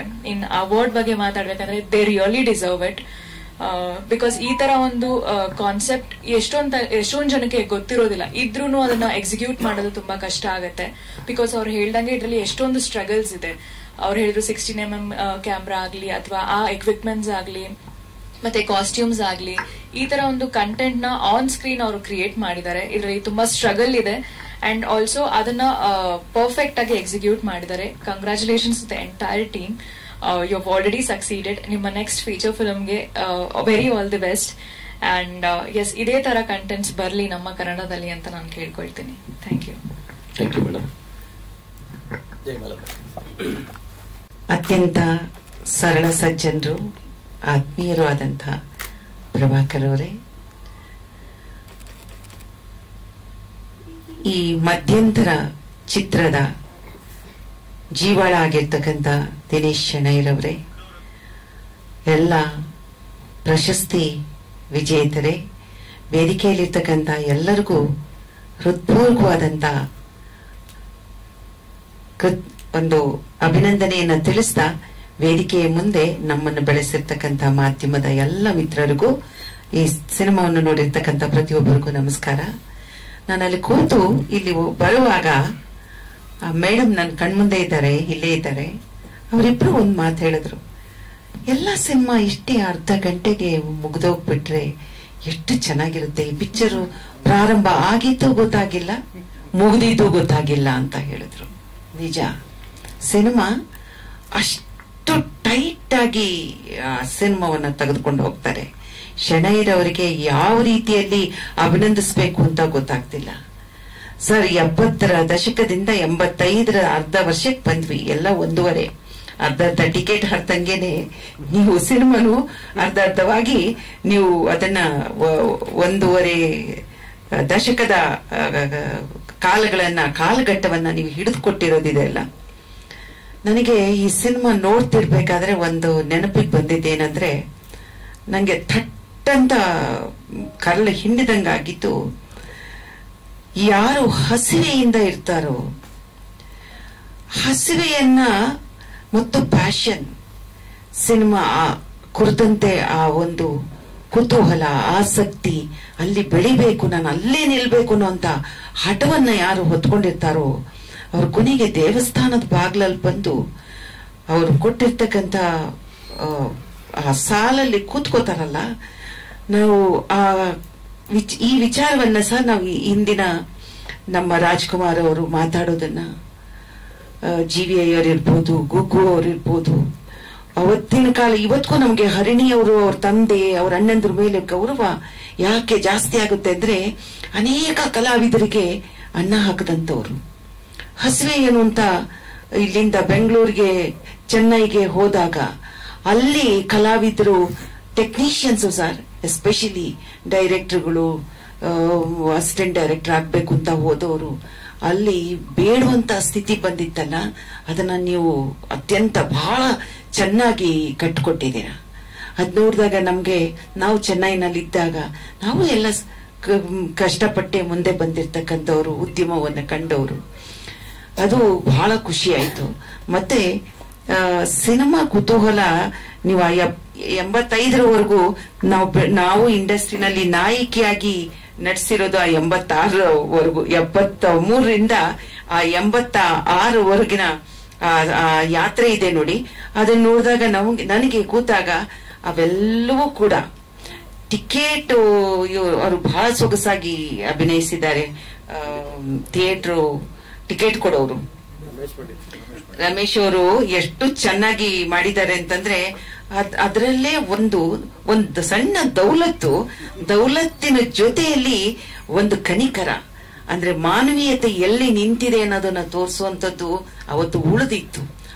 ಅದನ್ನ ಎಷ್ಟು ಸೊಗಸಾಗಿ ಕಟ್ಕೊಟ್ಟಿದ್ದಾರೆ. ಅಲ್ಲಿ ಒಂದು ಮೌಲ್ಯನೂ ಇಟ್ಕೊಟ್ಟಿದ್ದಾರೆ. ಆತಂಗೆ ಥಿಯೇಟರ್ ಮಾಲೀಕಂಗೆ ಅನ್ಯಾಯ ಆಗ್ಬಾರ್ದು ಅಂತ ಹೇಳ್ಬಿಟ್ಟು ಅರ್ಧ ಹೋಗಿ ಅರ್ಧಕ್ಕೆ ಬಾ ಅಂತಾರಲ್ಲ, ಬಹಳ ಚೆನ್ನಾಗಿದೆ. ಮಾಣಿಕ್ ಚಂದ್ ಅವ್ರಿಗೆ ಅಭಿನಂದನೆಯನ್ನ ಸಲ್ಲಿಸ್ತೇನೆ. ನಿಮಗೆ ಆ ರೀತಿಯಾದಂತ ಒಂದು ಸಬ್ಜೆಕ್ಟಿನ ಒಂದು ಸಣ್ಣ ಭಾಗವನ್ನ ತಿಳಿಸಿ ಇಷ್ಟು ದೊಡ್ಡ ಒಂದು ಶಾರ್ಟ್ ಫಿಲ್ಮ್ 91ನಲ್ಲಿ ಸ್ಥಾಪನೆಯಾಗಿರ್ತಕ್ಕಂಥದ್ದು ಈ ಪ್ರಶಸ್ತಿ ಅಂದ್ರೆ ತಾವು ನಮ್ಗೆ ಕರ್ನಾಟಕಕ್ಕೆ ಗೌರವವನ್ನ ತಂದ್ಕೊಟ್ಟಿದ್ದೀರಾ ಸರ್. ಇದು ಬಹಳ ದೊಡ್ಡ ಗೌರವವನ್ನ ತಂದ್ಕೊಟ್ಟಿದ್ದೀರಾ. ಕರ್ನಾಟಕ ಹೆಮ್ಮೆ ಪಡುವಂತ ವಿಚಾರ. ಸ್ವರ್ಣಕಮಲ ಬಂದಿರ್ತಕ್ಕಂಥದ್ದು. ಮತ್ತು ಸಿನಿಮಾ ಅಂತಂದ್ರೆ ನೋಡಿದ್ರೆ ಇನ್ನು ಅರ್ಧ ಗಂಟೆ, ನಾನು ಸಾರಿಗೆ ಬಂದ ತಕ್ಷಣ ಹೇಳಿದೆ, ಸರ್ ಇದನ್ನ ತಾವು ನೋಡ್ಲೇಬೇಕು, ನೋಡಿ ಸಿನಿಮಾ ಅಂದ್ರೆ ಏನು ಅನ್ನೋದು ಮತ್ತು ಸಿನಿಮಾ ಆಸಕ್ತಿ ಅಂದ್ರೆ ಏನು ಅನ್ನೋದನ್ನ ಸರಳವಾಗಿ ಅವರ ಭಾಷೆಗಳಲ್ಲಿ ಆ ಕಲಾವಿದರು, ಒಬ್ರು ನೀನಾಸಂ ಹುಡುಗ, ಇನ್ನೊಬ್ರು ರಂಗಶಂಕರದ ಹುಡುಗರು, ಅವರಿಬ್ರು ಅಭಿನಯಿಸಿರ್ತಕ್ಕಂಥದ್ದನ್ನ ಖಂಡಿತವಾಗ್ಲೂ ಮರೀಲಿಕ್ಕೆ ಸಾಧ್ಯವಿಲ್ಲ. ಸೊಗಸಾಗಿ ಸಿನಿಮಾವನ್ನ ಮಾಡಿದ್ದೀರಾ. ರಿಸರ್ಚ್ ಓರಿಯೆಂಟೆಡ್ ಸಿನಿಮಾ ಮಾಡಬೇಕು ಅನ್ನೋದನ್ನ ತಾವು ಇವತ್ತು ನಮಗೆ ತೋರಿಸ್ಕೊಟ್ಟಿದ್ದೀರಾ. ಶಾರ್ಟ್ ಫಿಲ್ಮ್ ಮಾಡೋದು ಅಷ್ಟು ಸುಲಭ ಅಲ್ಲ. ಶಾರ್ಟ್ ಫಿಲ್ಮ್ಗೆ ಅರ್ಧ ಗಂಟೆಯಲ್ಲಿ ನೀವು ಏನ್ ಮಾಡ್ಬೇಕು ಅನ್ನೋದನ್ನ ನೀವು ಅಷ್ಟು ಅಚ್ಚುಕಟ್ಟಾಗಿ ಮಾಡಿಕೊಟ್ಟಿದ್ದೀರಾ. ನಾನು ಅದನ್ನೇ ಸುರೇಶ್ ಅವ್ರಿಗೆ ಹೇಳಿದೆ, ನಾನು ಪ್ರತಿ ವರ್ಷ ಪ್ರಶಸ್ತಿಗಳು ಬಂದಾಗ ನಾನು ಒಂದು 20-25 ಪ್ರಶಸ್ತಿ, ರಾಷ್ಟ್ರ ಪ್ರಶಸ್ತಿ ತಮಗ್ ಬಂದಿದೆ ಅಂತ ನಾನು ಅನ್ಕೊಂಡಿದ್ದೀನಿ ಅಂತ. ಬಹುಶಃ ನನಗದು ಏನಾಗೋದು ಅಂದ್ರೆ ಬೇರೆ ಬೇರೆ ಭಾಷಾ ಚಿತ್ರಗಳು, ಐ ಥಿಂಕ್ ಆಗ ಸಾರ್ ಹೇಳಿದ್ರು, ಇಲ್ಲ 27 ವರ್ಷದ ನಂತರ ನನಗೆ ಈಗಲೇ ಅಮ್ಮ ಬಂದಿರೋದು ಅಂದ್ರು ರಾಷ್ಟ್ರ ಪ್ರಶಸ್ತಿ. ಅದು ಸ್ಟೇಟ್ ಅವಾರ್ಡ್ಗಳು ಬರೋದೆಲ್ಲ ಅವರಿಗೆ ಕಾಮನ್ ಆಗೋಗ್ಬಿಟ್ಟಿದೆ. ಬಟ್ ನ್ಯಾಷನಲ್ ಅವಾರ್ಡ್ ಬಂದಿದ್ದು, sir you deserve it sir, ಎಷ್ಟು ಸೊಗಸಾಗಿ ಮಾಡಿದ್ದೀರಾ. ಅಡಪವ್ರನ್ನು ಕೂಡ ಇಲ್ಲಿ ನಾನು ನೆನೆಸ್ಕೊಳ್ತೇನೆ, ಪ್ರತಿ ತಂಡಗಳನ್ನ ನಾನು ನೆನೆಸ್ಕೊಳ್ತೇನೆ. ಈ ಸಂದರ್ಭದಲ್ಲಿ ನನಗೆ ಒಂದ್ ರೀತಿ ಬಹಳ ಖುಷಿ ಆಗ್ತಿದೆ ಪ್ರಭಾಕರ್ ಸರ್ ಇಲ್ಲಿ ಬಂದಿರೋದು. ಸರ್ ತಾವು ಸಾಹೇಬ್ರಿಗೆ ಒಂದು ಮಾತನ್ನ ನಾನು ಇಲ್ಲಿ ಹೇಳಲಿಕ್ಕೆ ಇಷ್ಟಪಡ್ತೀನಿ, ತಾವು ಹೇಳ್ಬೇಕು. ರಾಷ್ಟ್ರ ಪ್ರಶಸ್ತಿ ಬಂದ ಚಿತ್ರಗಳಿಗೆ ಈಗ 25 ಲಕ್ಷ ಇಲ್ಲಿ ಪ್ರಶಸ್ತಿಯನ್ನ ಕೊಟ್ರೆ, ಪ್ರಶಸ್ತಿ ಮೊತ್ತ ಕೊಟ್ರೆ, ಒಂದು ಪ್ರೋತ್ಸಾಹಧನವಾಗಿ ಯಾರು ರಾಷ್ಟ್ರ ಪ್ರಶಸ್ತಿಯನ್ನ ತರ್ತಾರೆ ಅವರಿಗೆ 15 ಲಕ್ಷವನ್ನ ಕೊಡ್ತಾ ಇದ್ರು ಸರ್ ಕರ್ನಾಟಕದಲ್ಲಿ. ಸರ್ ಅದನ್ನ ಸಾಹೇಬ್ರೇ ಇದ್ದಾಗ ಕೊಟ್ಟಿದ್ರು ಸರ್. ಏಕಾಏಕಿ ಏನಾಯ್ತು ಅಂತ ಗೊತ್ತಿಲ್ಲ, ಅದನ್ನ ಸ್ಟಾಪ್ ಮಾಡಿದ್ದಾರೆ. ದಯವಿಟ್ಟು ಕನ್ನಡದ ಕೀರ್ತಿಯನ್ನ ಇಷ್ಟೊಂದು ಎತ್ತರಕ್ಕೆ ತಂದಿರ್ತಕ್ಕಂಥವ್ರಿಗೆ ಆ ಪ್ರೋತ್ಸಾಹದ ಒಂದು ಮೊತ್ತವನ್ನ ಕೊಡಿಸುವಂತ ಕೆಲಸವನ್ನ ಮಾಡ್ಬೇಕು ಸರ್. ಅದು ನಿಜವಾಗ್ಲೂ ಯಾಕೆ ನಿಲ್ಸಿದ್ರು ಗೊತ್ತಿಲ್ಲ ಕಾರಣ, ಆದ್ರೆ ಅದನ್ನ ಬರೋ ಹಾಗೆ ಮಾಡಿ ಸರ್ ಪ್ಲೀಸ್. ಒಂದು ಎರಡನೇದು, ಇಲ್ಲಿ ಈ ಜಾಗ ಸರಿ ಇಲ್ಲ, ಆದ್ರೆ ತಾವು ಸಿಕ್ಕಿರೋದೇ ನಮ್ಗೆ ದೊಡ್ಡದ ವಿಚಾರ. ಆದ್ರಿಂದ ತಮ್ಗೆ ಇನ್ನೊಂದು ವಿಚಾರವನ್ನ ಉದ್ಯಮದ ಪರವಾಗಿ ಹೇಳ್ತೇನೆ. ಮಕ್ಕಳ ಚಿತ್ರಕ್ಕೆ 4 ಚಿತ್ರಕ್ಕೆ 25 ಲಕ್ಷದ ಹಾಗೆ ಹಣ ಕೊಡ್ತಾರೆ ಸರ್. ಅದು ಸಿ ಸರ್ಟಿಫಿಕೇಟ್ ಅನ್ನು ಹೊಂದಿದಾಗ ಚಿಲ್ಡ್ರನ್ ಮಾತ್ರ ನೋಡುವಂಥದ್ದು ಸರ್. ಇದಕ್ಕಿದ್ದ ಹಾಗೆ ಈ ಕೋವಿಡ್ ಬಂದ ನಂತರ ಕೋವಿಡ್ ಇಂದ ಇಂಥ ಅತ್ಯುತ್ತಮವಾದ ಒಂದು ಸಿನಿಮಾ ಬರ್ಲಿಕ್ಕೆ ಸಾಧ್ಯವಾಯಿತು. ಕೋವಿಡ್ ಇಂದ ಮಕ್ಕಳ ಸಿನಿಮಾಗೆ ಒಂದು ಸ್ಟಾಪ್ ಮಾಡಿಬಿಟ್ಟಿದ್ದಾರೆ ಸರ್. ಅದರಿಂದ ಅದನ್ನೊಂಚೂರು ತಾವು ಸಾಹೇಬ್ರಿಗೆ ಹೇಳ್ಬಿಟ್ಟು, ಈ ಮಕ್ಕಳ ಸಿನಿಮಾಗಳಿಗೆ ಶಾಲೆಗಳಿಗೆ ಮಕ್ಕಳು ಬರಲ್ಲ ಸರ್, ಇದು ಸಿನಿಮಾಗೆ ಬರಲ್ಲ ಸರ್. ಬರ್ತಾರೆ, ಶಾಲೆ ಪ್ರಾರಂಭ ಇದು ರಜಾ ಇರ್ತಲ್ಲ ಸರ್, ರಜಾ ಮುಗಿದ ತಕ್ಷಣನೇ ಶಾಲೆ ಪ್ರಾರಂಭ ಆಗುತ್ತಲ್ಲ June 2 ಅಷ್ಟೊತ್ತಿಗೆ ಮಕ್ಕಳುಗಳು ಎಲ್ಲರೂ ಕೂಡ ಶಾಲೆಗೆ ಹೊರಟೋಗ್ತಾರೆ. ವರ್ಷಕ್ಕೆ 4 ಸಿನಿಮಾ ದಯವಿಟ್ಟು ತೋರಿಸಿ ಸರ್. 4 ಸಿನಿಮಾ, ಯೋಗ್ಯ ಸಿನಿಮಾ. ಮತ್ತೆ ರೀಸೆನ್ಸಾರ್ ಬೇಕಾದ್ರೆ, ಸೆನ್ಸಾರ್ ಅಲ್ಲ, ಒಂದು ಕಮಿಟಿ ಮಾಡಿ ಅದನ್ನ ತೋರ್ಸಕ್ಕೆ ಯೋಗ್ಯನ ಶಾಲೆಯಲ್ಲಿ ಅಂತ ತಾವು ನಿರ್ಧಾರ ಮಾಡಿಕೊಂಡು ಆ ಮಕ್ಕಳುಗಳಿಗೆ ಸಿನಿಮಾ ತೋರಿಸುವಾಗ ಮಾಡಿ ಸರ್. ಯಾಕೆಂದ್ರೆ ನಿರ್ಮಾಣ ಮಾಡಬೇಕು ಅಂತ ಹೇಳ್ಬಿಟ್ಟೆ ಇವತ್ತಿನ ದಿನ ಇಷ್ಟೆಲ್ಲ ಮಕ್ಕಳ ಸಿನಿಮಾ ಬಂದ್ರೆ ಮಕ್ಕಳ ಮನರಂಜನೆ ಜೊತೆಗೆ ಮನೋವಿಕಾಸ ಆಗ್ಲಿಕ್ಕೆ ಸಾಧ್ಯ ಅನ್ನುವಂತ ನಿಟ್ಟಿನಲ್ಲಿ ಇದನ್ನ ಪ್ರೋತ್ಸಾಹ ಕೊಟ್ಟಿರೋದು. ಅದನ್ನ ನಿಲ್ಲಿಸಬಾರ್ದು ಸರ್. ತಾವು ಅದನ್ನೊಂದು ಮಾಡೋ ಹಾಗೆ 4 ಚಿತ್ರಕ್ಕೆ ಮಾಡಿಸೋ ಹಾಗೆ ಮಾಡಬೇಕು. ಹಾಗೆ ಚಿತ್ರೋತ್ಸವ ನಮ್ಮಲ್ಲಿ ನಿಂತು ಹೋಗ್ಬಿಟ್ಟಿದೆ ಸರ್. ಈ ನೋಡಿ ಸರ್, ಇದನ್ನ ನಾನು ತಮ್ಗೆ ಯಾಕೆ ಹೇಳ್ತೀನಿ ಅಂತಂದ್ರೆ, ಇಂಟರ್ನ್ಯಾಷನಲ್ ಚಿಲ್ಡ್ರನ್ ಫಿಲ್ಮ್ ಇತ್ತಲ್ಲ ಸರ್, ಮಕ್ಕಳ ಚಲನಚಿತ್ರೋತ್ಸವ. ಮಕ್ಕಳ ಚಲನಚಿತ್ರೋತ್ಸವವನ್ನು ಮಾಡಬೇಕು ಅಂತಾನೆ ಅಡಿಗಲ್ಲಿ ಹಾಕಿರೋದು ರಾಜೀವ್ ಗಾಂಧಿ ಅವರು. ಅದು ಸ್ಟಾಪ್ ಆಯ್ತು. ಅದನ್ನ ಹೈದರಾಬಾದ್ಗೆ ಎತ್ಕೊಂಡೋದ್ರು. ಹೈದರಾಬಾದ್ನಲ್ಲಿ ಇರ್ತಕ್ಕಂತ ಆ ಚಿತ್ರೋತ್ಸವ ಮಾಡೋದನ್ನು ಸ್ಟಾಪ್ ಮಾಡಿಬಿಟ್ರು ಸರ್. ಅದು ಸ್ಟಾಪ್ ಮಾಡಿರೋದ್ರಿಂದ ನಮ್ಮಲ್ಲಿ ಇರ್ತಕ್ಕಂಥ ಎಷ್ಟು ಮಕ್ಕಳ ಸಿನಿಮಾ ಮಾಡಿರ್ತಕ್ಕಂಥ ನಿರ್ಮಾಪಕರಿಗೆ ಅನ್ಯಾಯ ಆಗಿದೆ ಸರ್. ದಯವಿಟ್ಟು ಚಿತ್ರೋತ್ಸವವನ್ನ ಅಕಾಡೆಮಿ ನಿರ್ವಹಿಸುವ ಹಾಗೆ ಮಾಡಿ ಸರ್. ದಯವಿಟ್ಟು ಅದು ಮಕ್ಕಳ ಚಿತ್ರೋತ್ಸವವನ್ನ ಅಕಾಡೆಮಿ ಮಾಡೋ ಹಾಗೆ ಮಾಡಿ ಸರ್. ತಮ್ಮಲ್ಲಿ ಇದು ಈ 3 ಬೇಡಿಕೆಯನ್ನು ಕೊಡ್ತೀನಿ. ಯಾಕೆಂದ್ರೆ ನಿಮ್ ಕೈಯಲ್ಲಿ ಸಾಧ್ಯ, ನೀವ್ ಯಾವತ್ತೂ ಕೂಡ ಸಾಧ್ಯ ಆಗೋದನ್ನ ತಾವು, ನನಗೆ ಗೊತ್ತು ನಿಮ್ಮ ಶಕ್ತಿ ಏನು ಅಂತ, ತಾವು ಅದನ್ನ ಮಾಡ್ಬೇಕು ಅಂತ ತಮ್ಮಲ್ಲಿ ಮನವಿ ಮಾಡ್ಕೊಳ್ತೇನೆ ಸರ್. ಮತ್ತೊಮ್ಮೆ ಶೆಣೈರವರಿಗೆ ಅಭಿನಂದನೆಯನ್ನು ಹೇಳ್ತಾ, ಸರ್ ನಿಮ್ಗೆ ಪ್ರೊಡ್ಯೂಸರು ನಿಮ್ಗೇನು ಹುಡ್ಕುವಂತದ್ದೇನಿಲ್ಲ, ಪ್ರೊಡ್ಯೂಸರ್ ನಿಮ್ಮನ್ನು ಹುಡ್ಕೊಂಡು ಬರ್ತಾರೆ, ಖಂಡಿತವಾಗ್ಲೂ ಬರ್ತಾರೆ. ಯಾಕೆಂದ್ರೆ ಈ ಸಿನಿಮಾದ ಪೊಟೆನ್ಶಿಯಾಲಿಟಿಯನ್ನ ನೋಡಿದಾಗ ಮತ್ತೆ ನೀವು ಕೆಲಸ ಮಾಡಿರ್ತಕ್ಕಂಥ ರೀತಿಯನ್ನು ನೋಡಿದಾಗ ನಿಮಗೆ ಪ್ರೊಡ್ಯೂಸರ್ ಬಹಳ ಬೇಗದಲ್ಲೇ ನಿಮ್ಮನ್ನು ಕರೆದು ಮಾತಾಡಿಸ್ತಾರೆ ಸರ್. ನಮಸ್ಕಾರ. Thank you. ಸಿಎಂ ಸರ್ ಹತ್ರ ಓಡಾಡಿದೆ, ಲೆಟರ್ ಸಹ ಕೊಟ್ಟೆ. ನಂದೊಂದು ಮಕ್ಕಳ ಚಿತ್ರನ ಸ್ಕೂಲ್ಗಳಲ್ಲಿ ಪ್ರದರ್ಶನ ಮಾಡಬೇಕು ಅಂತ, ನನಗೆ ಆಗಲಿಲ್ಲ. ನೀವೀಗ ಅದನ್ನ ವಿಷಯ ಒಂದು ಹೇಳಿದ್ರಿಂದ ಸರ್ ಹತ್ರ ನಂದು ಒಂದು ರಿಕ್ವೆಸ್ಟ್ ಇದೆ. ದಯವಿಟ್ಟು ಇದೊಂದು ಹೆಣ್ಣು ಮಕ್ಕಳ ಸ್ವಯಂ ರಕ್ಷಣೆ ಬಗ್ಗೆ ತೆಗೆದಿರುವಂತ ಚಿತ್ರ. ಇದು ಹೆಣ್ಮಕ್ಳಿಗೆ ಎಜುಕೇಶನ್ ಜೊತೆಗೆ ಅದನ್ನು ಇಂಪಾರ್ಟೆಂಟ್ ಇದೆ ಅಂತ ನಾನು ತುಂಬಾ ಸತಿ ಓಡಾಡಿದೆ ಸಿಎಂ ಸರ್ ಹತ್ರ. ಅಟ್ಲೀಸ್ಟ್ ಒಂದು ಅದಕ್ಕೆ ಟ್ಯಾಕ್ಸ್ ಇರಬೇಕು ಅಥವಾ ಸ್ಕೂಲ್ಗೆ ತೋರಿಸ್ಲಿಕ್ಕೆ ತುಂಬಾ ಸತಿ ಓಡಾಡಿದೆ. ಮತ್ತೆ ಎಜುಕೇಶನ್ ಮಿನಿಸ್ಟರ್ ಸರ್ ಹತ್ರ 2-3 ಸತಿ ಹೋದೆ. ಇದೊಂದು ನನಗೆ ಒಂದು ಸಿ ಸರ್ಟಿಫಿಕೇಟ್ ಮಕ್ಕಳ ಚಿತ್ರ ಸರ್, ದಯವಿಟ್ಟು ಒಂದು ಸ್ಕೂಲ್ಗೆ ತೋರಿಸ್ಲಿಕ್ಕೆ ಒಂದು ಅವಕಾಶ ಮಾಡಿಕೊಡಿ. ನಾನು ತುಂಬಾ ಒಂದು 100 ಸ್ಕೂಲ್ಗಿಂತ ಜಾಸ್ತಿ ಓಡಾಡಿ ಟೀಸರ್ ಎಲ್ಲ ತೋರಿಸಿದೆ, ಆದ್ರೆ ಮಕ್ಕಳು ಥಿಯೇಟರ್ಗೆ ಬರಲಿಲ್ಲ ಸರ್. 4 ಗಂಟೆ ಶೋ ಕೊಟ್ಟಿದ್ರು, ನನಗೆ ಮಾರ್ನಿಂಗ್ ಶೋ ಕೊಡ್ತೀನಿ ಅಂದ್ರು. ಮಾರ್ನಿಂಗ್ ಶೋನಲ್ಲಿ ಯಾರು ಮಕ್ಕಳು ಬರಲ್ಲ ಅಂತ. ದಯವಿಟ್ಟು ನನ್ನ ಕಡೆಯಿಂದನೂ ಒಂದು ರಿಕ್ವೆಸ್ಟ್, ಅದು ನಂದು ಒಂದು ತೈಕೊಂಡೋಗಲ್ಲ ಅಂತ ಹೆಣ್ಮಕ್ಳ ಚಿತ್ರ, ಇದಕ್ಕೊಂದು ಅವಕಾಶ ಮಾಡಿಕೊಡಿ ಅಂತ ತಮ್ಮಲ್ಲಿ ಕಳೆಕಳೆಯಾಗಿ ಕೇಳ್ಕೊಳ್ತೀನಿ. Thank you sir. ಕಲೆಗಾರರಾದ ಶ್ರೀ KV ಪ್ರಭಾಕರ್ ಸರ್ ಬಂದಿದ್ದಾರೆ. ತುಂಬಾ ಹೃದಯ ಸ್ವಾಗತ ಕೋರ್ತಾ ನಿಮ್ಮ 2 ಹಿತನುಡಿಗಳು ಬೇಕಾಗಿತ್ತು ಸರ್. ಪಿಕ್ಚರ್ ಇದಾದ್ಮೇಲೆ ಬಿಡುವಿ ಇದ್ರೆ ಅಕಸ್ಮಾತ್ ನೋಡಬಹುದು, ಇಲ್ಲ ನಿಮ್ಗೆ ಸಪರೇಟ್ ಆಗಿ ವ್ಯವಸ್ಥೆ ಮಾಡ್ತೀವಿ. ನಿಮ್ಮ ಮಾತು ಸರ್. ಎಲ್ಲರಿಗೂ ನಮಸ್ಕಾರ. ನಿನ್ನೆ ನನ್ನ ಆತ್ಮೀಯ ಮಿತ್ರರಾದ ಸದಾಶಿವ ಶೆಣೈ ಅವರು ಫೋನ್ ಮಾಡಿದ್ರು, ನಾಳೆ ಒಂದು ಮಧ್ಯಂತರ ಸಿನಿಮಾದ ಒಂದು ಕಾರ್ಯಕ್ರಮ ಇದೆ, ಬರಬೇಕು ಅಂತ. ನಾನು ನಿಜವಾಗ್ಲೂ ಸಿನಿಮಾ ನೋಡೋದು ಮಿಸ್ ಮಾಡ್ಕೊಂಡೆ. ಯಾಕೆಂದ್ರೆ ಮೇಡಮ್ ಅವ್ರು ಈಗ ತಾನೇ ಚಿತ್ರದ ಕಥೆಯನ್ನ ನನಗೆ ಹೇಳಿದ್ರು. ಖಂಡಿತ ಈ ಸಿನಿಮಾ ನೋಡಬೇಕು ಅಂತ ನನಗೂ ಕೂಡ ಅನಿಸಿದೆ. ಈ ನಾನ್ ಫ್ಯೂಚರ್ ವಿಭಾಗದಲ್ಲಿ ನೀಡುವಂತಹ ಮೊದಲನೇ ಪ್ರಶಸ್ತಿ, ಅದರಲ್ಲೂ ಈ ಸತಿ ಕನ್ನಡ ಸಿನಿಮಾಗೆ ಸಿಕ್ಕಿರೋದು ಅತ್ಯಂತ ಹೆಮ್ಮೆಯ ಸಂಗತಿ. ಇದಕ್ಕಾಗಿ ನಾನು ಚಿತ್ರದ ನಿರ್ದೇಶಕರಾದ ಶೆಣೈ ಅವರಿಗೆ ಮತ್ತೆ ಅವರ ಇಡೀ ತಂಡಕ್ಕೆ ನಾನು ಅಭಿನಂದನೆಗಳನ್ನು ಸಲ್ಲಿಸೋದಕ್ಕೆ ಇಷ್ಟಪಡ್ತೇನೆ. ಜೊತೆಗೆ ಸ್ವರ್ಣ ಕಮಲ ಪ್ರಶಸ್ತಿಯನ್ನು ಕೂಡ ಗಳಿಸಿರೋದು ಕನ್ನಡದ ಚಿತ್ರೋದ್ಯಮದ ಘನತೆಯನ್ನ ರಾಷ್ಟ್ರ ಮಟ್ಟದಲ್ಲಿ ಎತ್ತಿ ಹಿಡಿದಿದೆ ಅಂತ ನಾನು ಹೇಳೋದಕ್ಕೆ ಇಷ್ಟಪಡ್ತೇನೆ. ಮತ್ತೊಮ್ಮೆ ಚಿತ್ರದ ತಂಡಕ್ಕೆ ನಾನು ಅಭಿನಂದನೆಗಳನ್ನ ಹೇಳಕ್ಕೆ ಇಷ್ಟಪಡ್ತೇನೆ. ಚಿತ್ರದ ಕಥೆಯನ್ನ ಸಂಕ್ಷಿಪ್ತವಾಗಿ ಮೇಡಮ್ ಅವರು ಹೇಳಿದ್ರು. ಸಾಮಾನ್ಯವಾಗಿ ಕಿರುಚಿತ್ರ ಅಂತಂದ್ರೆ ಎಲ್ಲರೂ ಮೂಗು ಮುರಿತಾರೆ, ಏನೋ ಒಂದು ಸಂದೇಶ ಕೊಡಕ್ಕೆ ಕಿರುಚಿತ್ರ ಮಾಡಿದ್ದಾರೆ, ಯಾಕಪ್ಪ ನೋಡ್ಬೇಕು ಅಂತ. ಆದ್ರೆ ಈ ಸ್ಟೋರಿಯನ್ನ ಕೇಳಿದ್ಮೇಲೆ ನಿಜವಾಗ್ಲೂ ಕೂಡ ಎಲ್ಲರೂ ನೋಡ್ಬೇಕಾದಂತ ಚಿತ್ರ ಅಂತ ಅನಿಸ್ತಾ ಇದೆ. ಮೇಡಮ್ ಅವರು ಹೇಳಿದ ಅರ್ಧ ಗಂಟೆಯಲ್ಲಿ ಆಗುವಂತ ಸಿನಿಮಾಗಳನ್ನ ತಯಾರು ಮಾಡಿದ್ರೆ ಒಳ್ಳೇದು ಅಂತ. ಇದು ಬಹಳ ಕಷ್ಟದ ಕೆಲಸ ಅಂತ ನಾನಾದ್ರೂ ಭಾವಿಸ್ತೇನೆ. ಜೊತೆಗೆ ಮೇಡಮ್ ಅವರು ಒಂದು 3 ಬೇಡಿಕೆಗಳನ್ನ ಇಟ್ಟಿದ್ದಾರೆ. ನಿಜವಾಗ್ಲೂ ಕೂಡ ಅದು ಅರ್ಹವಾದ ಬೇಡಿಕೆಗಳನ್ನೇ. ಅದು ಯಾವ ಕಾರಣಕ್ಕೋಸ್ಕರ ನಿಂತೋಯ್ತು ಅಂತ ನನಗೂ ಗೊತ್ತಿಲ್ಲ, ಮಾಹಿತಿ ಇಲ್ಲ. ಈ ಬಗ್ಗೆ ನಾನು ಕೂಡಲೇ ಮುಖ್ಯಮಂತ್ರಿಗಳ ಜೊತೆ ನಾನು ಮಾತಾಡಕ್ಕೆ ಇಷ್ಟಪಡ್ತೇನೆ. ಈ ಹಿಂದೆ ಇದೇ ಒಂದು ಕಾರ್ಯಕ್ರಮಕ್ಕೆ ಇಲ್ಲಿ ಬಂದಿದ್ದಾಗ ನಮ್ಮ ಹಿರಿಯ ಪತ್ರಕರ್ತರು ಹೇಳಿದ್ರು, 2019ರಿಂದ ಪ್ರಶಸ್ತಿ ಕೊಡೋದು ಮತ್ತೆ ಸಬ್ಸಿಡಿ ಕೊಡೋದು 2 ನಿಂತೋಗ್ಬಿಟ್ಟಿದೆ ಅಂತ ನನ್ನ ಗಮನಕ್ಕೆ ತಂದಿದ್ರು. ತಕ್ಷಣ ಮುಖ್ಯಮಂತ್ರಿಗಳ ಜೊತೆ ಮಾತಾಡಿ ಆ ಸಬ್ಸಿಡಿ ಕೊಡೋದಕ್ಕೆ ಮತ್ತೆ ಪ್ರಶಸ್ತಿಗಳನ್ನು ಕೊಡೋದಕ್ಕೆ ಕಮಿಟಿಗಳನ್ನು ಕೂಡ ನಾವು ಈಗಾಗಲೇ ಮಾಡಿದ್ದೀವಿ. ನಮ್ಮ ಹಿರಿಯರಾದಂತಹ ಪತ್ರಕರ್ತರೆಲ್ಲ ಇಲ್ಲಿದ್ದಾರೆ, ಅವರಿಗಾಗಲೇ ಸಿನಿಮಾ ನೋಡೋದಕ್ಕೆ ಸ್ಟಾರ್ಟ್ ಮಾಡಿದ್ದಾರೆ ಅಂತ ನಾನು ಅನ್ಕೊಂಡಿದ್ದೀನಿ. 2019ರಿಂದ 2023ವರೆಗೆ ಯಾವ್ಯಾವ್ದು ಪ್ರಶಸ್ತಿಗಳು ನಿಂತೋಗಿದಾವೆ ಮತ್ತೆ ಯಾವ್ಯಾವ ಸಬ್ಸಿಡಿ ನಿಂತಿದೆ ಅವೆಲ್ಲವನ್ನು ಕೂಡ ಶೀಘ್ರದಲ್ಲೇ ಕೊಡುವಂತಹ ವ್ಯವಸ್ಥೆ ಆಗುತ್ತೆ ಅಂತ ನಾನು ಈ ಸಂದರ್ಭದಲ್ಲಿ ಹೇಳಕ್ಕೆ ಇಷ್ಟಪಡ್ತೇನೆ. ನಿಜವಾಗ್ಲೂ ಕೂಡ ಸಮಾಜಕ್ಕೆ ಒಂದು ಒಳ್ಳೆ ಸಂದೇಶ ಕೊಡುವಂತ ಮಕ್ಕಳ ಚಿತ್ರಗಳನ್ನ ಮಕ್ಕಳಿಗೆ ತೋರಿಸಬೇಕು. ನಾನು ಪ್ರೈಮರಿ ಸ್ಕೂಲಲ್ಲಿ ಇದ್ದಾಗ ಮಕ್ಕಳ ರಾಜ್ಯ ಅಂತ ಒಂದು ಸಿನಿಮಾ ಬಂದಿತ್ತು. ನಮ್ಮ ಹಿರಿಯ ನಟ ಉಮೇಶ್ ಅವರು ಆ ಚಿತ್ರದಲ್ಲಿ ಪಾತ್ರ ಮಾಡಿದ್ರು. ನಮ್ಮನ್ನ ಥಿಯೇಟರ್ ಕರ್ಕೊಂಡೋಗಿ ತೋರಿಸ್ತಿದ್ರು. ಯಾವ್ದು ಒಳ್ಳೆ ಚಿತ್ರ ಬಂದಾಗ ಪರಿಪಾಠ ಇತ್ತು, ಅದು ಕೂಡ ಯಾಕೆ ನಿಂತೋಯ್ತು ಅಂತ ಮಾಹಿತಿ ಇಲ್ಲ. ಈ ಎಲ್ಲಾ ವಿಚಾರಗಳ ಬಗ್ಗೆ ಕೂಡಲೇ ನಾನು ಮುಖ್ಯಮಂತ್ರಿಗಳ ಜೊತೆ ಮಾತಾಡ್ತೇನೆ.